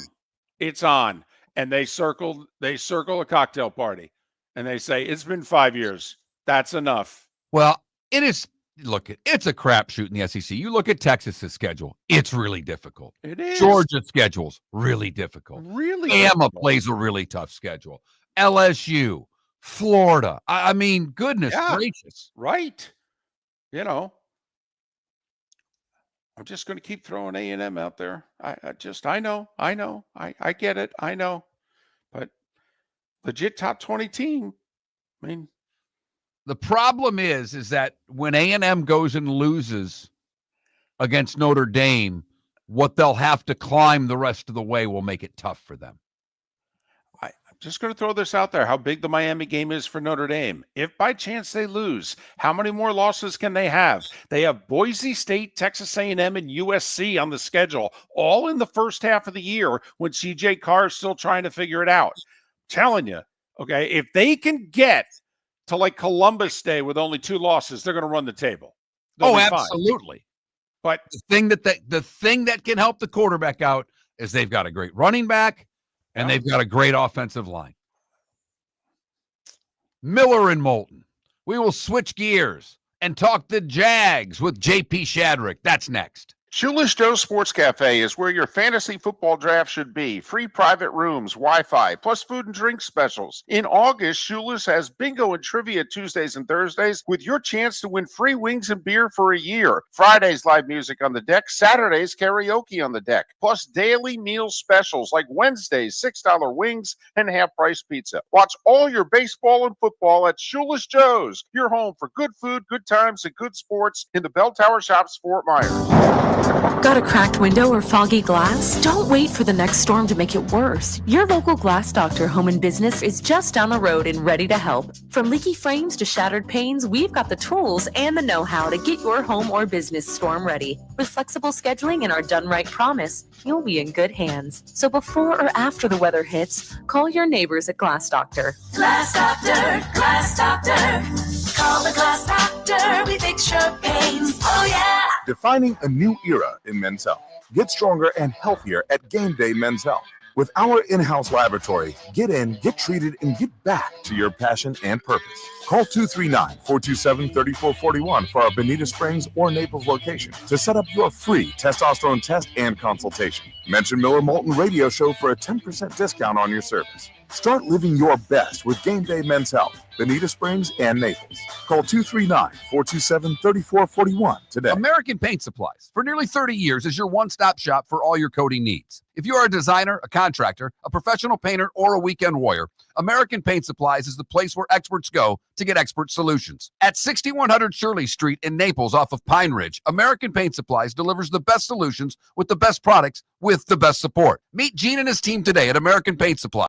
Call 239-566-2700. That's 566-2700 or online at AmericanPaintSupplies.net. Summer approaching, time to take care of your own house. So stop into the Floor Meisters and see their huge in-stock selection of carpet. The Floor Meisters has 100 rolls to choose from, starting at $2.99 a square foot for carpet, pad, and installation. Come in and ask for Dave and have him show you the Dream Weaver Select. Many styles and colors to choose from that fit everyone's taste. Floor Meisters, 6281 Naples Boulevard in Naples, right next to Costco, or go to the web, floormeisters.com. When you're craving the real taste of Chicago, there's only one name to know. Jimmy the Beef Guy. We're talking tender, juicy Chicago beef sandwiches. Whether your party's for 10, 100, or 200, bring game day to your house with Jimmy the Beef Guy. The catering packages come with the beef, the gravy, the peppers, the bread, everything you need. 2 convenient locations, Fort Myers and Bonita Springs. Skip the ordinary and bring the beef. Jimmy the Beef Guy, Chicago flavor, Southwest Florida style. Call today or visit jimmythebeefguy.com. Tell him Miller and Moulton sent you. This is Miller and Moulton.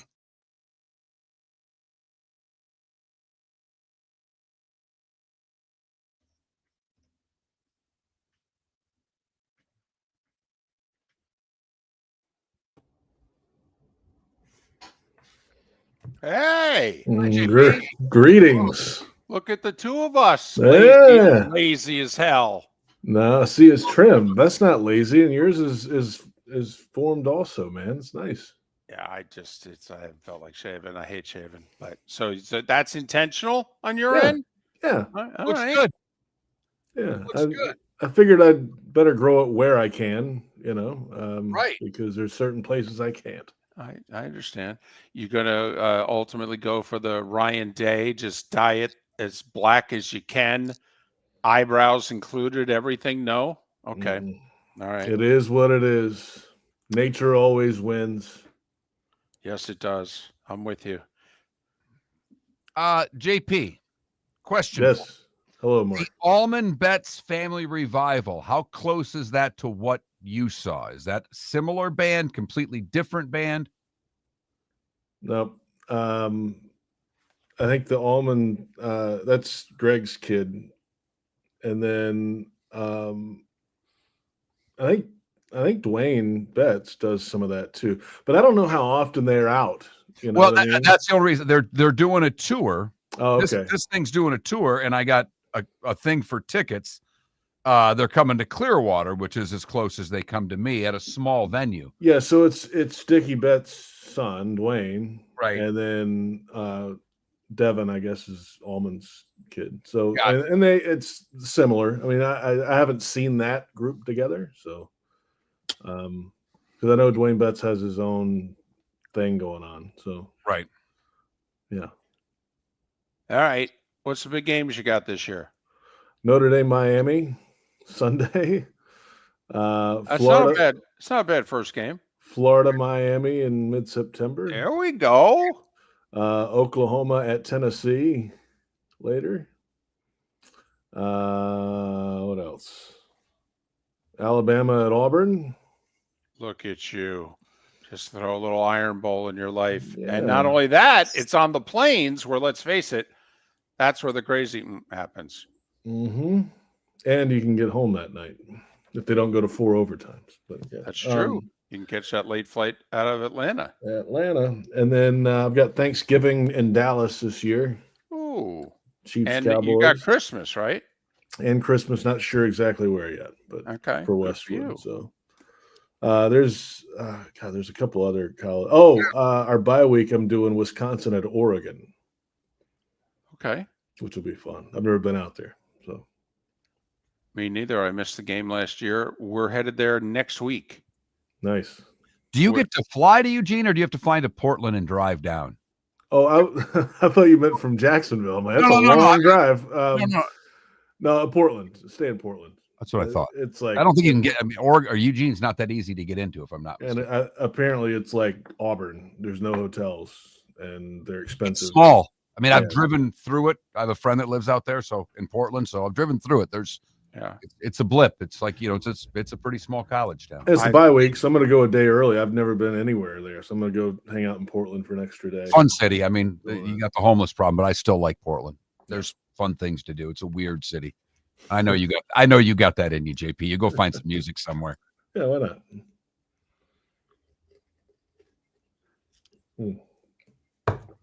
Yeah, I'm excited about Sunday. That should be a decent first game. A lot of questions, man. Like, here we go. Who? Yeah.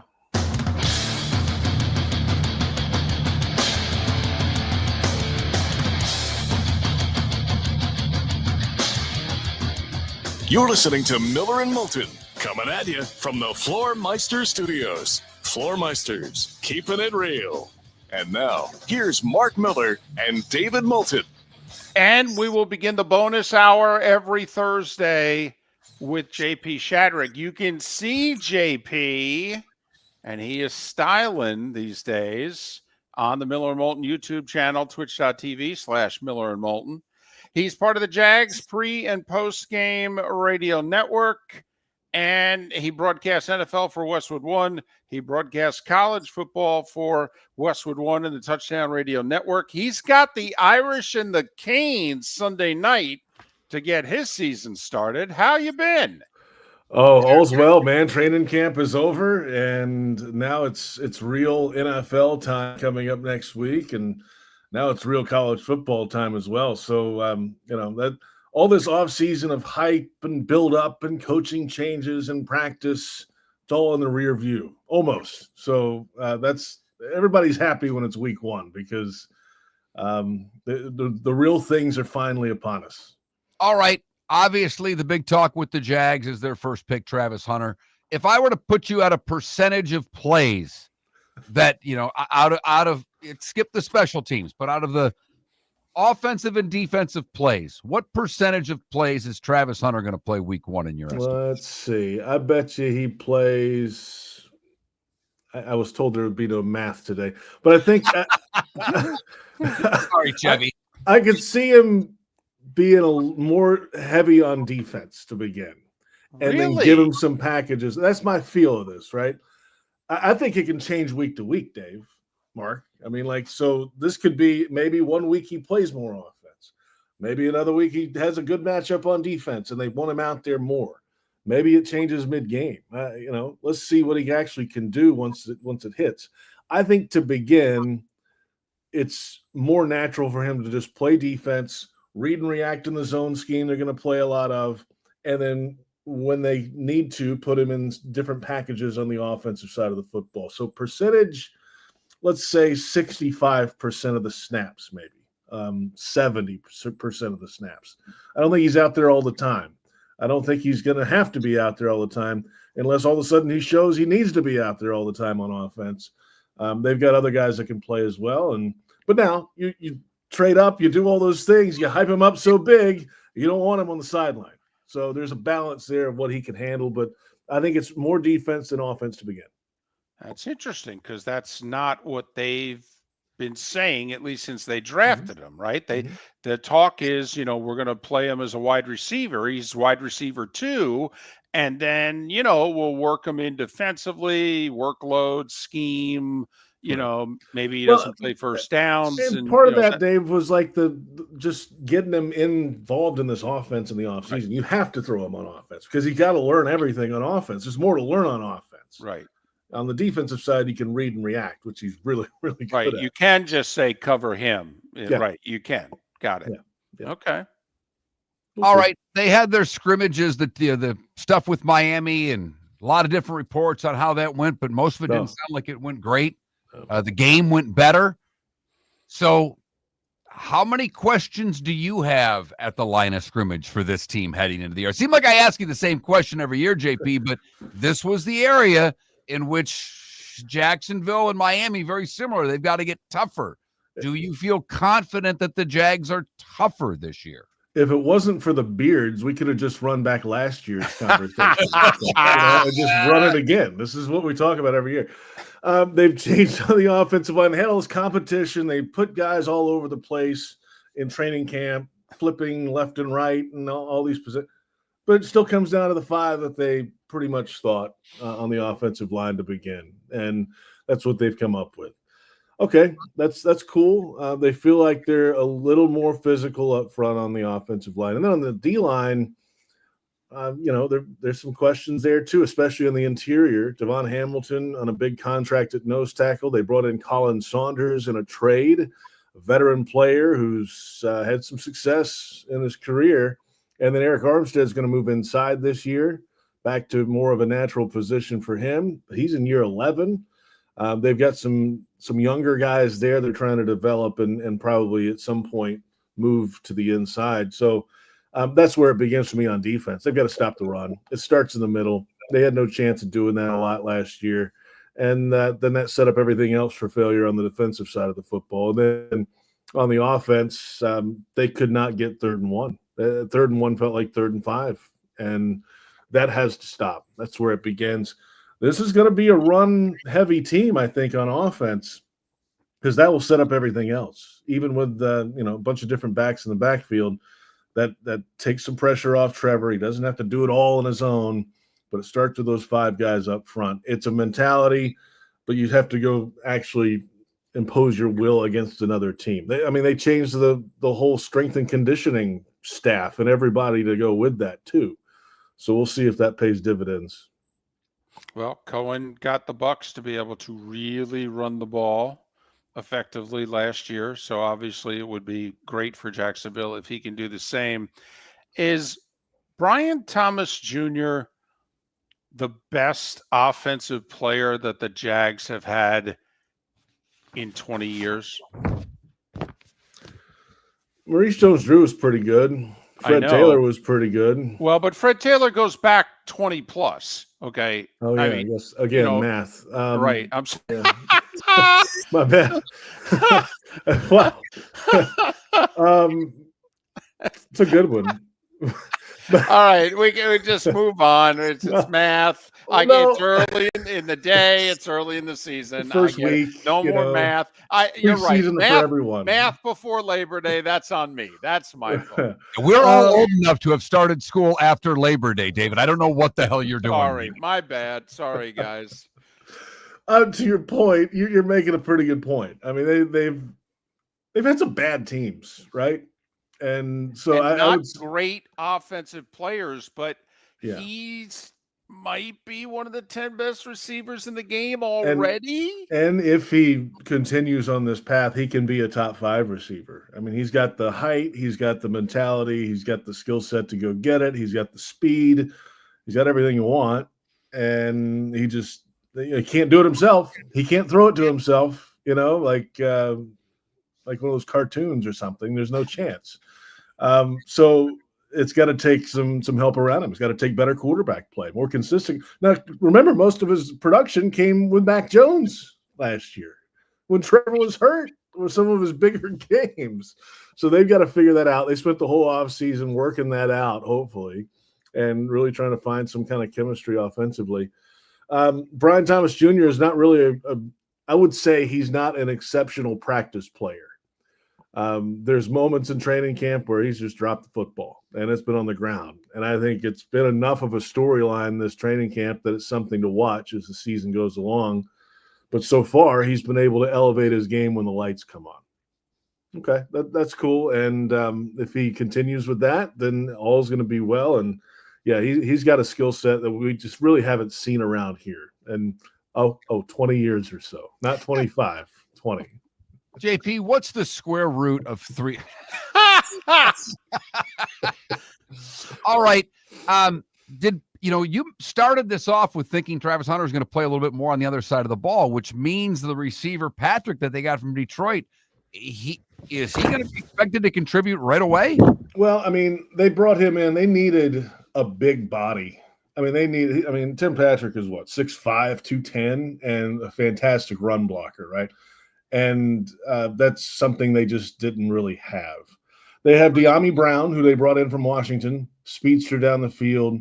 Wasn't a huge producer in the regular season there, but then last playoffs all of a sudden went off and showed what he can be. So they like his future, I think. Parker Washington's kind of that slot, kind of the Christian Kirk type that is no longer here, but Parker is that next guy.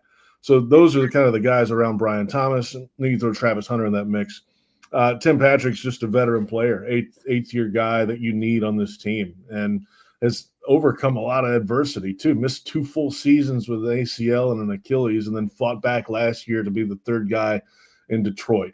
So if he can do what he did last year in Detroit, that's what he's here for. All right. You've got the call Sunday night. Mm-hmm. Notre Dame at the Canes in your pregame prep. What has jumped out to you? I love the experience that Notre Dame has around a freshman quarterback. They pretty much have everything else except the freshman quarterback, right? I mean, they're going to run the ball. And that's what they probably should do early in the season, especially to get this guy comfortable and ready to go. But most of their pass catchers are back too. Not they threw the ball a bunch last year, but they have experience all over the place on the offensive side. So that, to me, is perfect for a freshman guy really getting his first chance to start. I heard your point earlier, Dave, about their schedule ahead and the importance of this game. Because they overcame last year with the Northern Illinois loss early, and they went on a wild run. Yeah, but they have to run the table. My thought is if they lose to Miami, they can lose one more. But they've got Boise, A&M, and USC in the first half of the season. That's not easy. And that's by Thanksgiving. It could be out of the picture for them. So it's big. So I think Notre Dame has that. What's Miami about? That's a great question every year. What is their deal? I'm trying to think the last time they had a homegrown quarterback at Miami that really came up as a recruit and stayed and did the whole thing.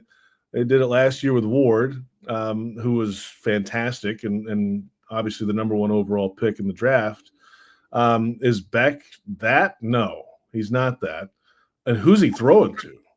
That's my question. Who are these? All the receivers are gone. Xavier Estrepa was there when Dennis Erickson was the head coach, I think. Now he's gone.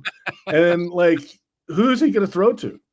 I think the running backs are going to be pretty good. The offensive line, a bunch of veteran guys that can play. So we'll see about Miami. I think Notre Dame has the edge just because of the experience they still have around a guy who's figuring it out at quarterback. JP Shadrick will be on the call Sunday night, Notre Dame at Miami, part of the Jags radio network. All right, he'll do the Gators and the Canes. He's got the Iron Bowl. He'll have Thanksgiving on Westwood One, Christmas on Westwood One. We'll see how long the beard lasts. He's JP Shadrick. Follow him on X at JP Shadrick, Shadrick. I promise no math next week. Thank goodness. And that's 7 days away, right? Yeah. Good. Yes, it is. Yes, it is. Good too. I will say, listening to JP there, 50.5 is the over-under. If both teams are going to run it because of offensive lines, I may like the under in this game. I'd love the under in this game. Gambling's illegal at Bushwood. I cannot comment.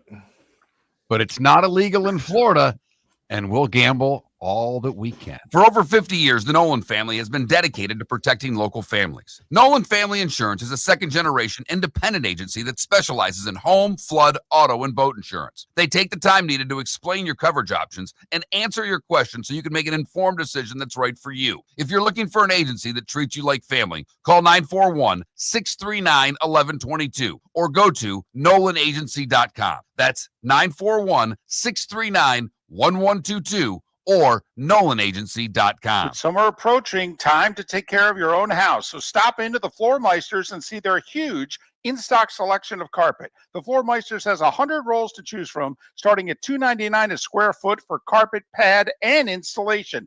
Come in and ask for Dave and have him show you the Dream Weaver Select. Many styles and colors to choose from that fit everyone's taste. Floor Meisters, 6281 Naples Boulevard in Naples, right next to Costco, or go to the web, floormeisters.com. Defining a new era in men's health. Get stronger and healthier at Game Day Men's Health. With our in-house laboratory, get in, get treated, and get back to your passion and purpose. Call 239-427-3441 for our Bonita Springs or Naples location to set up your free testosterone test and consultation. Mention Miller Moulton Radio Show for a 10% discount on your service. Start living your best with Game Day Men's Health, Bonita Springs and Naples.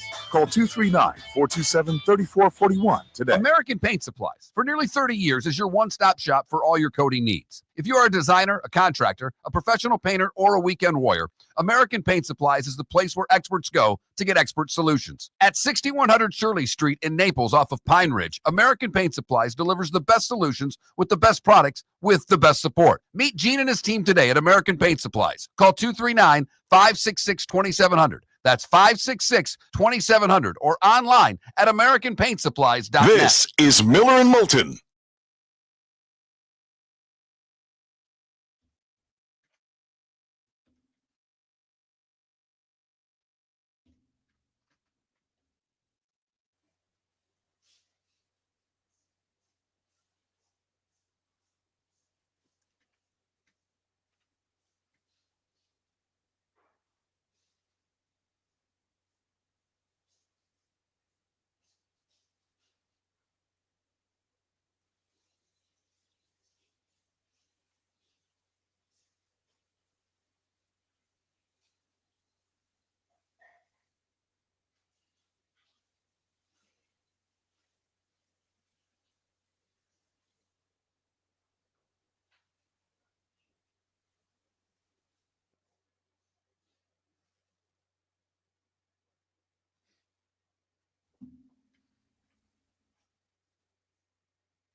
Well, Adam, I will say the outside of week one against Carolina, their next six, they should be underdogs in their next six games.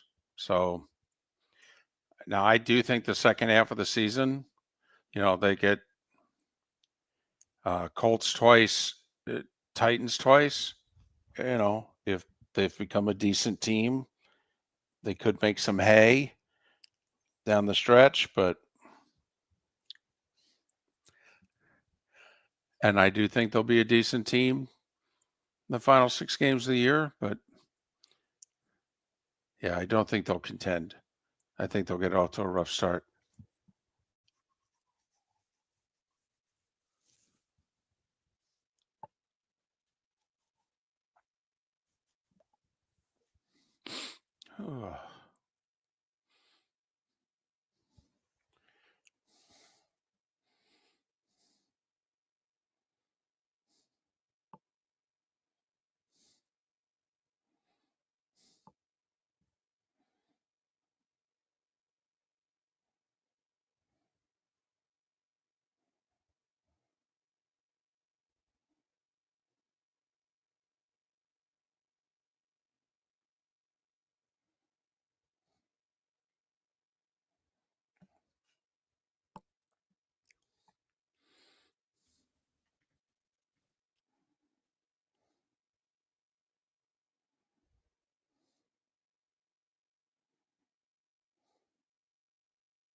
You're listening to Miller and Moulton.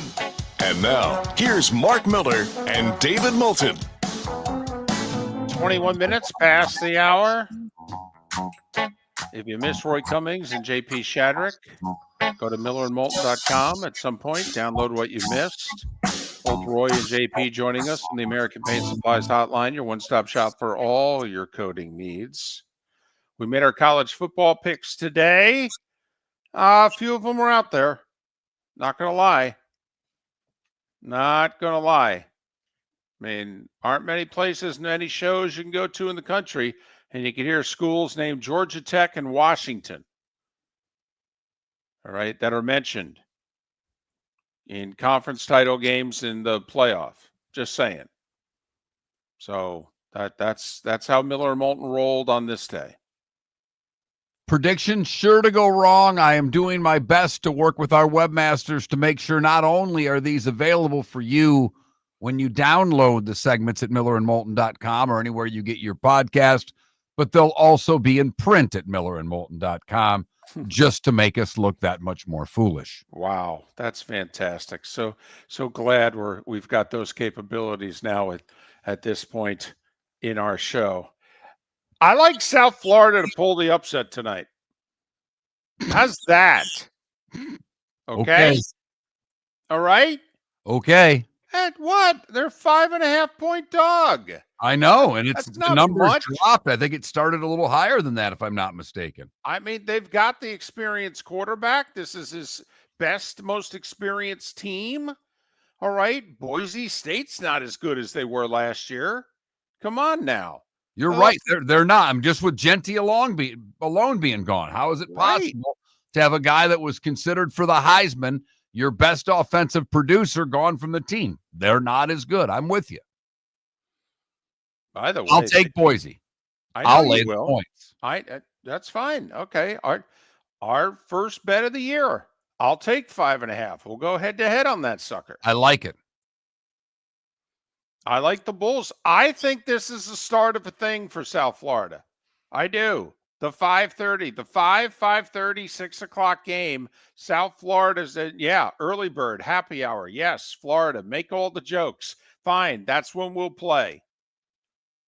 Of course, I just hope the weather cooperates. Late afternoon.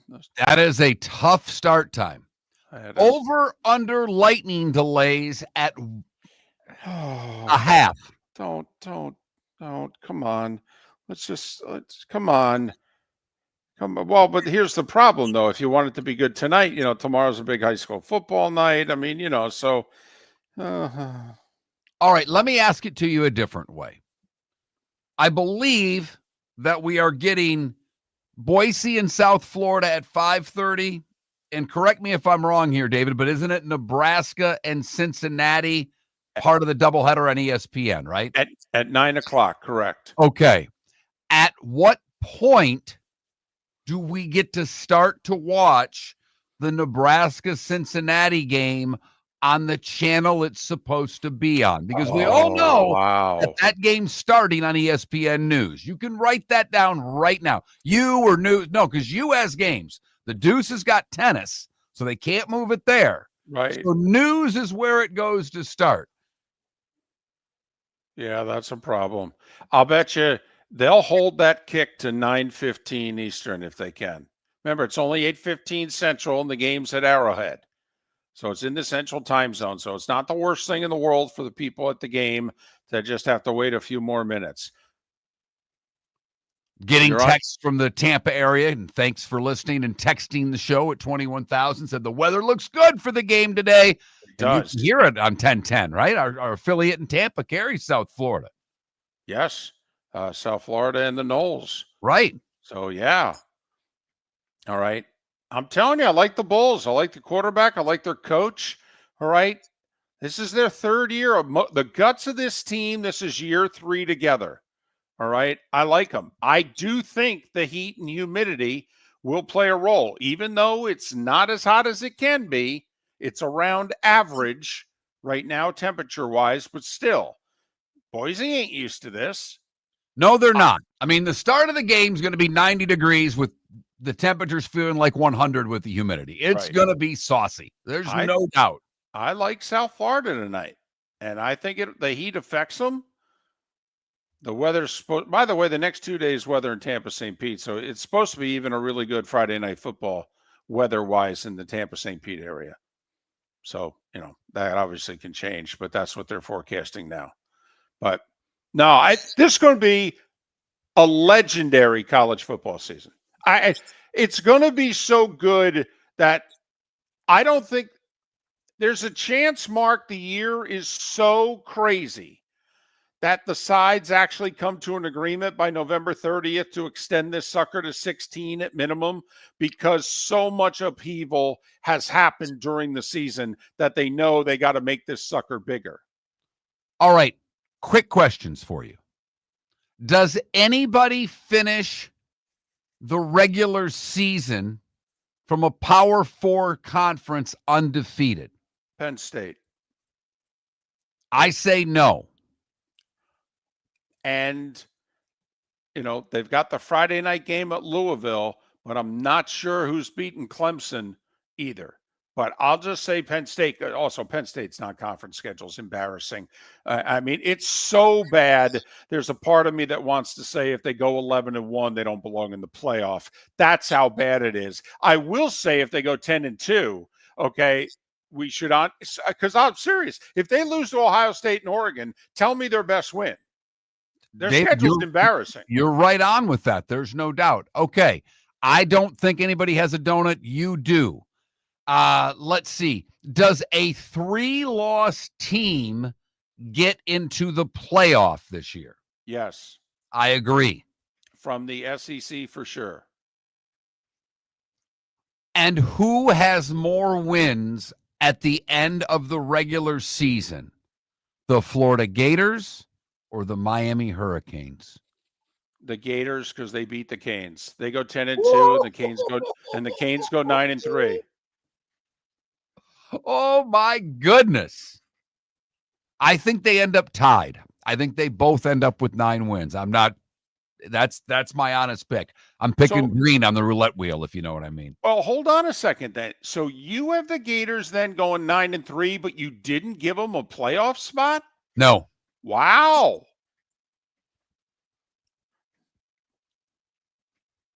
We said with that schedule, they go 9-3, we'd pound the table. So it sounds like you don't think a 3-loss team's getting in. I do think a 3-loss team's getting in. I just don't think it's the Gators. Okay. Interesting. I think the SEC is going to end up with a lot of 9-3 this year. Well, they had it last year, and they were all out. Right. But this year, strength of schedule's been added. This year, after Indiana's debacle in the playoff game, they're not going to give the benefit of the doubt to Nebraska or to Indiana or to Illinois or to Washington. See, did you have to go there? I'm out on an island enough myself. You have to pile on now? Really? I didn't dog any of your picks. I know, Washington. That's crazy. It is. It's nuts. It is out there. I'll say this, though. Was it more nuts than Indiana a year ago today? Seriously. No. Okay. All no, right. It's not. Okay. So there. I think, by the way, a lot of upheaval in the Big Ten. A lot outside of Penn State. I think there's a lot of losses. A lot of losses in the Big Ten. By the way, I think Michigan will end up being okay, but they're not going to beat Oklahoma. That's going to be a big win for Oklahoma when they beat Michigan week 2. It's going to be a big win for Nebraska week 4 also. Woo-hoo-hoo. See what I'm doing there? I do. I see exactly what you're doing. Oh, yeah. Oh, yeah. You know when the upsets are happening this year in the Big Ten? 3:30 on CBS. It's going to be the upset time slot. Nebraska beats Michigan, followed by Washington beating Ohio State. That's just how we end September. Oh, yeah. Let's go. Couple of poll questions today. Which conference will the national champion come from? 45% of you say the SEC, 37% say the Big Ten. And on National Burger Day, thick and juicy or a smash burger? 65% of you say thick and juicy. If you're a business who targets men, please know there is no better and more economical way to reach your target audience than us at Miller and Moulton. So let us help you make money. You can reach out to Mark at that Mark Miller or me at the David Moulton on X, or text us at 21,000. We have a proven product, a good reputation, and lots of quality segments that we can attach your company's name to. Miller and Moulton, we're like that old pizza box. You've had the rest, now try the best. Miller and Moulton, millerandmoulton.com. Whether you're chasing peak performance, reigniting intimacy, or simply want to feel your best, Game Day Men's Health creates customized game plans to optimize your health. Call 239-427-3441 for our Bonita Springs and Naples location to set up your free testosterone test and consultation. Mention Miller Moulton Radio Show for 10% off your service. Find your maximum self with Game Day Men's Health, Bonita Springs and Naples, Florida. Call 239-427-3441 today. Got a cracked window or foggy glass? Don't wait for the next storm to make it worse. Your local Glass Doctor Home and Business is just down the road and ready to help. From leaky frames to shattered panes, we've got the tools and the know-how to get your home or business storm ready. With flexible scheduling and our done right promise, you'll be in good hands. So before or after the weather hits, call your neighbors at Glass Doctor. Glass Doctor, Glass Doctor. Call the Glass Doctor, we fix your pains. Oh yeah. Mark Miller for Sleep Treatment Direct. They are helping me with sleep apnea. And by helping me, I mean curing me. No more CPAP machine. No more snoring. No more tossing. No more waking up exhausted. Their expert team got me the right treatment, fast and hassle-free. If you want to feel energized and get rid of your snoring, call Sleep Treatment Direct today. 444-1741. That's 239-444-1741. Sleep Treatment Direct. Sleep safe. And This is Miller and Moulton.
Yeah, Robes, we talked about that way earlier. You probably weren't listening, but that's a huge hire for them. I mean, that guy made all the right moves with the Panthers, hiring the right people, did a really good job in building the team and the community. And the Panthers were like, we can't keep this guy. We got to let him go. It was actually it's a huge, I think it's a huge win for the T-Wolves and a huge loss for the Panthers.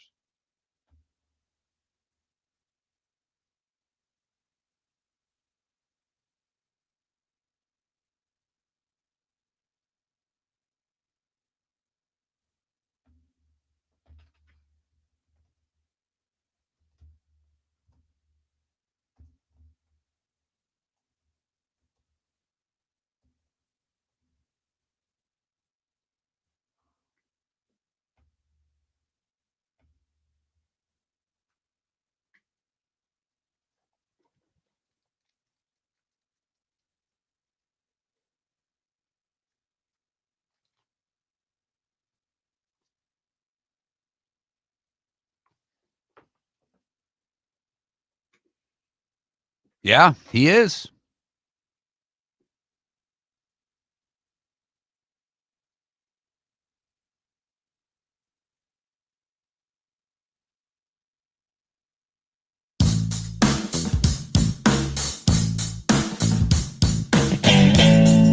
Welcome back to Miller and Moulton. Text the guys what's in your mind at 21,000. That's 21000. And now, here's David Moulton. Miller and Moulton, thanks so much for listening as we wrap things up today in our bonus hour. Tomorrow on the show, Lee Sterling will join us to give us his picks.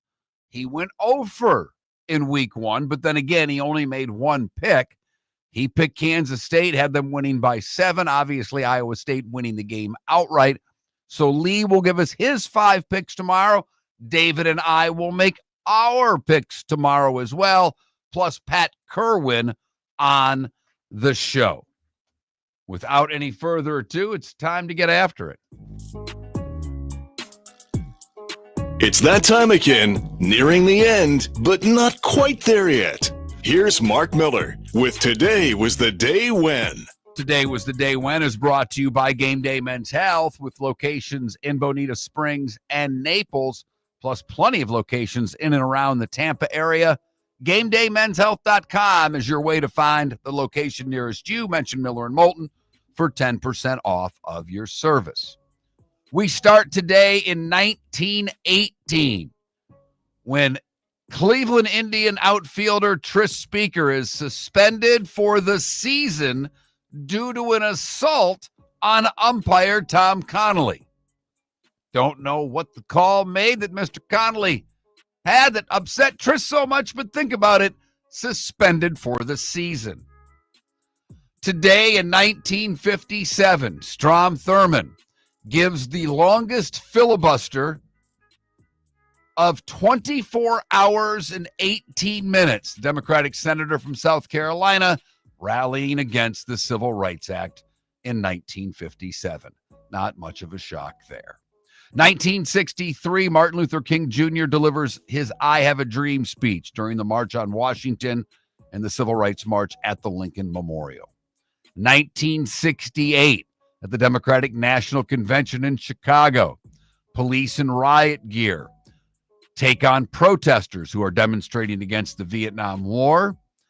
The Doors, Graham Nash, and Chicago would all write songs about that incident. At the Munich Olympics in 72, Olga Korbut becomes a media darling, winning gold in the team all around. She would follow it up with 2 individual golds and a silver. Marvin Gaye releases his 13th studio album, Let's Get It On, today in 1973. It still stands the test of time today, front to back, an amazing album. Ryne Sandberg is the first second baseman to hit 30 home runs in consecutive seasons today in 1990. Tiger wins the first of his 3 consecutive U.S. AMs today in 94. This was more for David, but as you can tell with only one voice, David had an appointment, had to bail on me a little early today. But after 4 years of separation, Chuck and Di formally divorced today in 1996. In 2003, the MTV Video Music Awards were still a reasonably big deal. I don't know if they probably jumped the shark, but this might have been the point that brought a few of you back, because you at least saw it at some point later. Britney Spears and Madonna have a big, juicy kiss. And then Madonna plants another one on Christina Aguilera. But we only get a glimpse of it because the director cuts to a shot of Justin Timberlake in the audience, fairly shocked. Today in 2004, Argentina beats Italy behind Manu Ginobili for the gold medal in Athens. The star U.S. team would win bronze. And today in 2018, this is something that David and I don't know about laughed over, but always found fascinating. Today was the day that Aretha Franklin's funeral began. She was in a 24-karat gold coffin, and if memory serves me right, there were 3 wardrobe changes during the funeral. David Soul, you would remember him from Starsky and Hutch, would have celebrated a birthday today. Lou Pinella's 82. Where's Seth Everett when we need him? Ron Guidry, 75. Figure skater Scott Hamilton, 67. Golfer Lee Jansen is 61. Shania Twain is 60. Jack Black and Pierre Turgeon.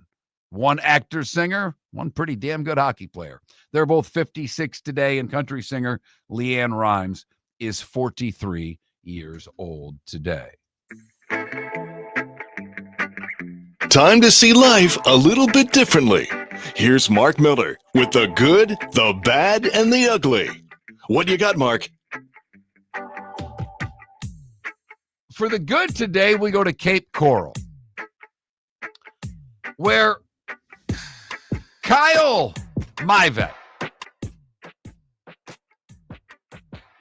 told detectives his security cameras notified him of someone breaking in his truck. That's when Mevitt went outside and saw Justin Shrimple rummaging through his truck. Myvet would intervene and detain Shrimple until police arrived. The kicker is, it was 2:03 in the morning, and he did so in his pajamas. Oh yeah, wait a minute. In his Batman pajamas. Now, unfortunately, in this article, it does not say how old the man is, but judging by the picture of the man next to one of Cape Coral Police Department's officers, he looks to be a guy in his 30s that's still wearing Batman pajamas. But Kyle did a hell of a job because Shrimple broke into multiple vehicles, stealing multiple items, and was arrested. Batman pajamas. Now, is there any way that you can justify an adult wearing Batman pajamas? I can think of 2 possible reasons. One is your kid just bought them for you and you don't have much of a choice. The other is your significant other is wearing Batgirl pajamas. For the bad, we'll stay in Florida and go to Pinellas Park, where if you wanted to get some new veneers, apparently Emily Martinez was your go-to. She was offering to install veneers for $3,000 a set, where veneers can cost over $100 or $1,000 per tooth. She has left multiple victims with infections and damaged teeth because she had no idea how to do it. She marked herself a veneer technician. She was nowhere near a veneer technician. She was unlicensed, had received no formal schooling, and multiple victims had to get emergency dental work done to undo the damage. She was arrested, and she'll be cleaning teeth in jail from this point forward. And finally, the ugly will stay in the Tampa area, where Jason Brooks was arrested after he flew a drone into someone else's house. That really wasn't the problem. He went to the house and insisted his device may have crashed in the backyard. But after the house was hit by the drone, they called police out of a little bit of fear. And when detectives met the 49-year-old Brooks, they saw what his drone was flying. It was strapped with multiple bags of meth and fentanyl. He went as far to label the bags with names as to leave the police with an exact idea of who they were dealing with. It didn't end there for Brooks because deputies ran a records check. His vehicle was unregistered, missing a tag, and he was driving on a suspended license. So he was arrested and booked on multiple charges in Tampa. And that is the good, the bad, and the ugly on today, August the 28th, here on Miller and Moulton. Today would have been my grandmother's birthday, for what it's worth. Always a big fan of August the 28th. Lots going on tonight in the sports world. Obviously, it starts with the early bird special. Your Golden Corral game of the week, Boise at South Florida. Boise is a 5.5-point favorite. The kick is scheduled for 5:30. You can hear it on Florida Alumni Radio, 1010 a.m. in the Tampa market, our affiliate there. East Carolina, North Carolina State. My son's alma mater, the Pirates, are a 13.5-point dog on the road. East Carolina ended their season by beating NC State in a bowl game a year ago. Buffalo in Minnesota, Miami of Ohio at Wisconsin. Buffalo in Minnesota, that's at 8 o'clock. That's on FS1. The Gophers, a 17.5-point favorite. Wisconsin, also a 17.5-point favorite. That one is on the Big Ten Network. And then the late game on ESPN, Nebraska at Cincinnati. The Cornhuskers are a 6.5-point favorite. Day baseball today, a bunch of afternoon games on getaway day. Red Sox and Orioles, that's at 1:05. The Brewers hosting the D-backs at 2. Rockies are in Houston. Pittsburgh at St. Louis, and the Cubbies in San Francisco. All of those games will get going before 4 o'clock. Braves and Phillies. Marlins are in New York to take on the Mets, and the Yankees are in Chicago to take on the White Sox on a getaway day on Thursday. U.S. Open tennis going on throughout the day today. The Ryder Cup was named yesterday. We spent a good time talking about Keegan Bradley not picking himself as one of the captain's picks. Seemed like he was in a no-win situation. Hopefully for the American squad, they can win on home turf. They don't win over there, but largely we've done pretty well on home turf in the Ryder Cup. I am going to take Boise and lay the points. I love where everybody's at with South Florida. I just think they're a little outclassed in this game. Both lines of scrimmage. Boise, pretty solid. South Florida has the quarterback and the coach to pull off the win. Would love to see him get off to a good start if they're going to pull that one off. UCF, they are a 20.5-point favorite against Jacksonville State tonight. That's an ESPN Plus game for those of you that are interested in UCF. Couple of easy ones before they get UNC, but we didn't really talk a lot of nights today. It is going to be difficult for UCF to get to a bowl this year. Their road schedule in the Big 12 is tough. It seems that they play all of the good teams on the road.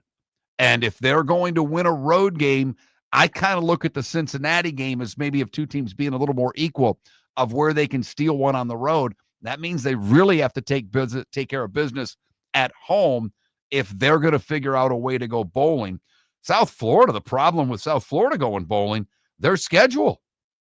I mean, if they don't get tonight, they're starting out 0-3 because they play at Florida and at Miami. They also have road games at Memphis, at Navy. I mean, those are 5 games that they are going to be underdogs in. That means they don't have a lot of room for error the rest of the way. If they take care of business at home, they can go bowling. So obviously tonight, they win tonight, they're going bowling. They win tonight, you have to start looking at them as a viable contender in the American with the Tulanes and the Memphises out there. They have the quarterback to do it. Let's see if Golish can finish the rest of the deal with South Florida. Rooting for the Bulls. I just think they're a little outmatched tonight against Boise State. 5:30, the start for that one. We had a couple of poll questions on the show today. Which conference will the national champion come from? And right now, a little over 45% of you say the SEC, 37% say the Big Ten, 14% say the ACC, and it looks like a couple of you even voted for the Big 12. And on National Burger Day, do you prefer a thick and juicy burger or a smash burger? 64% going with thick and juicy. Well, folks, we have made it. We made our predictions today. David going with Penn State to win the national title. I have Penn State getting to the national title game. I have them losing to Georgia. David going out there with a couple of his picks with Washington making the playoff. He only has one ACC team making the playoff, 2 from the Big 12. I have 2 from the ACC, 1 from the Big 12, and, well, a bunch from the SEC. Miller and Moulton. Miss any of the show, you can download it in the usual spots or millerandmoulton.com.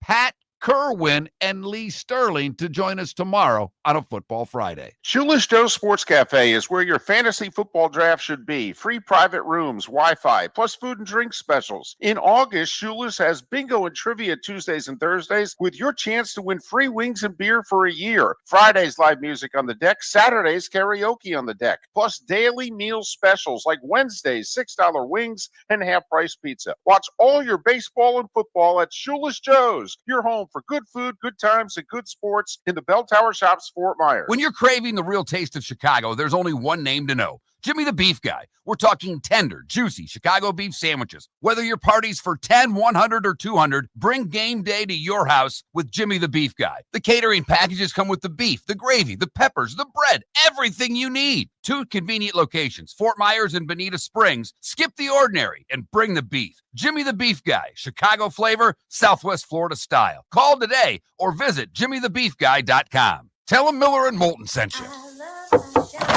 Honey, you want to come out? I haven't seen you since Glass Doctor installed our custom shower enclosure. No thanks. Well, you can't keep eating breakfast in the shower, and laminating your magazines is getting expensive.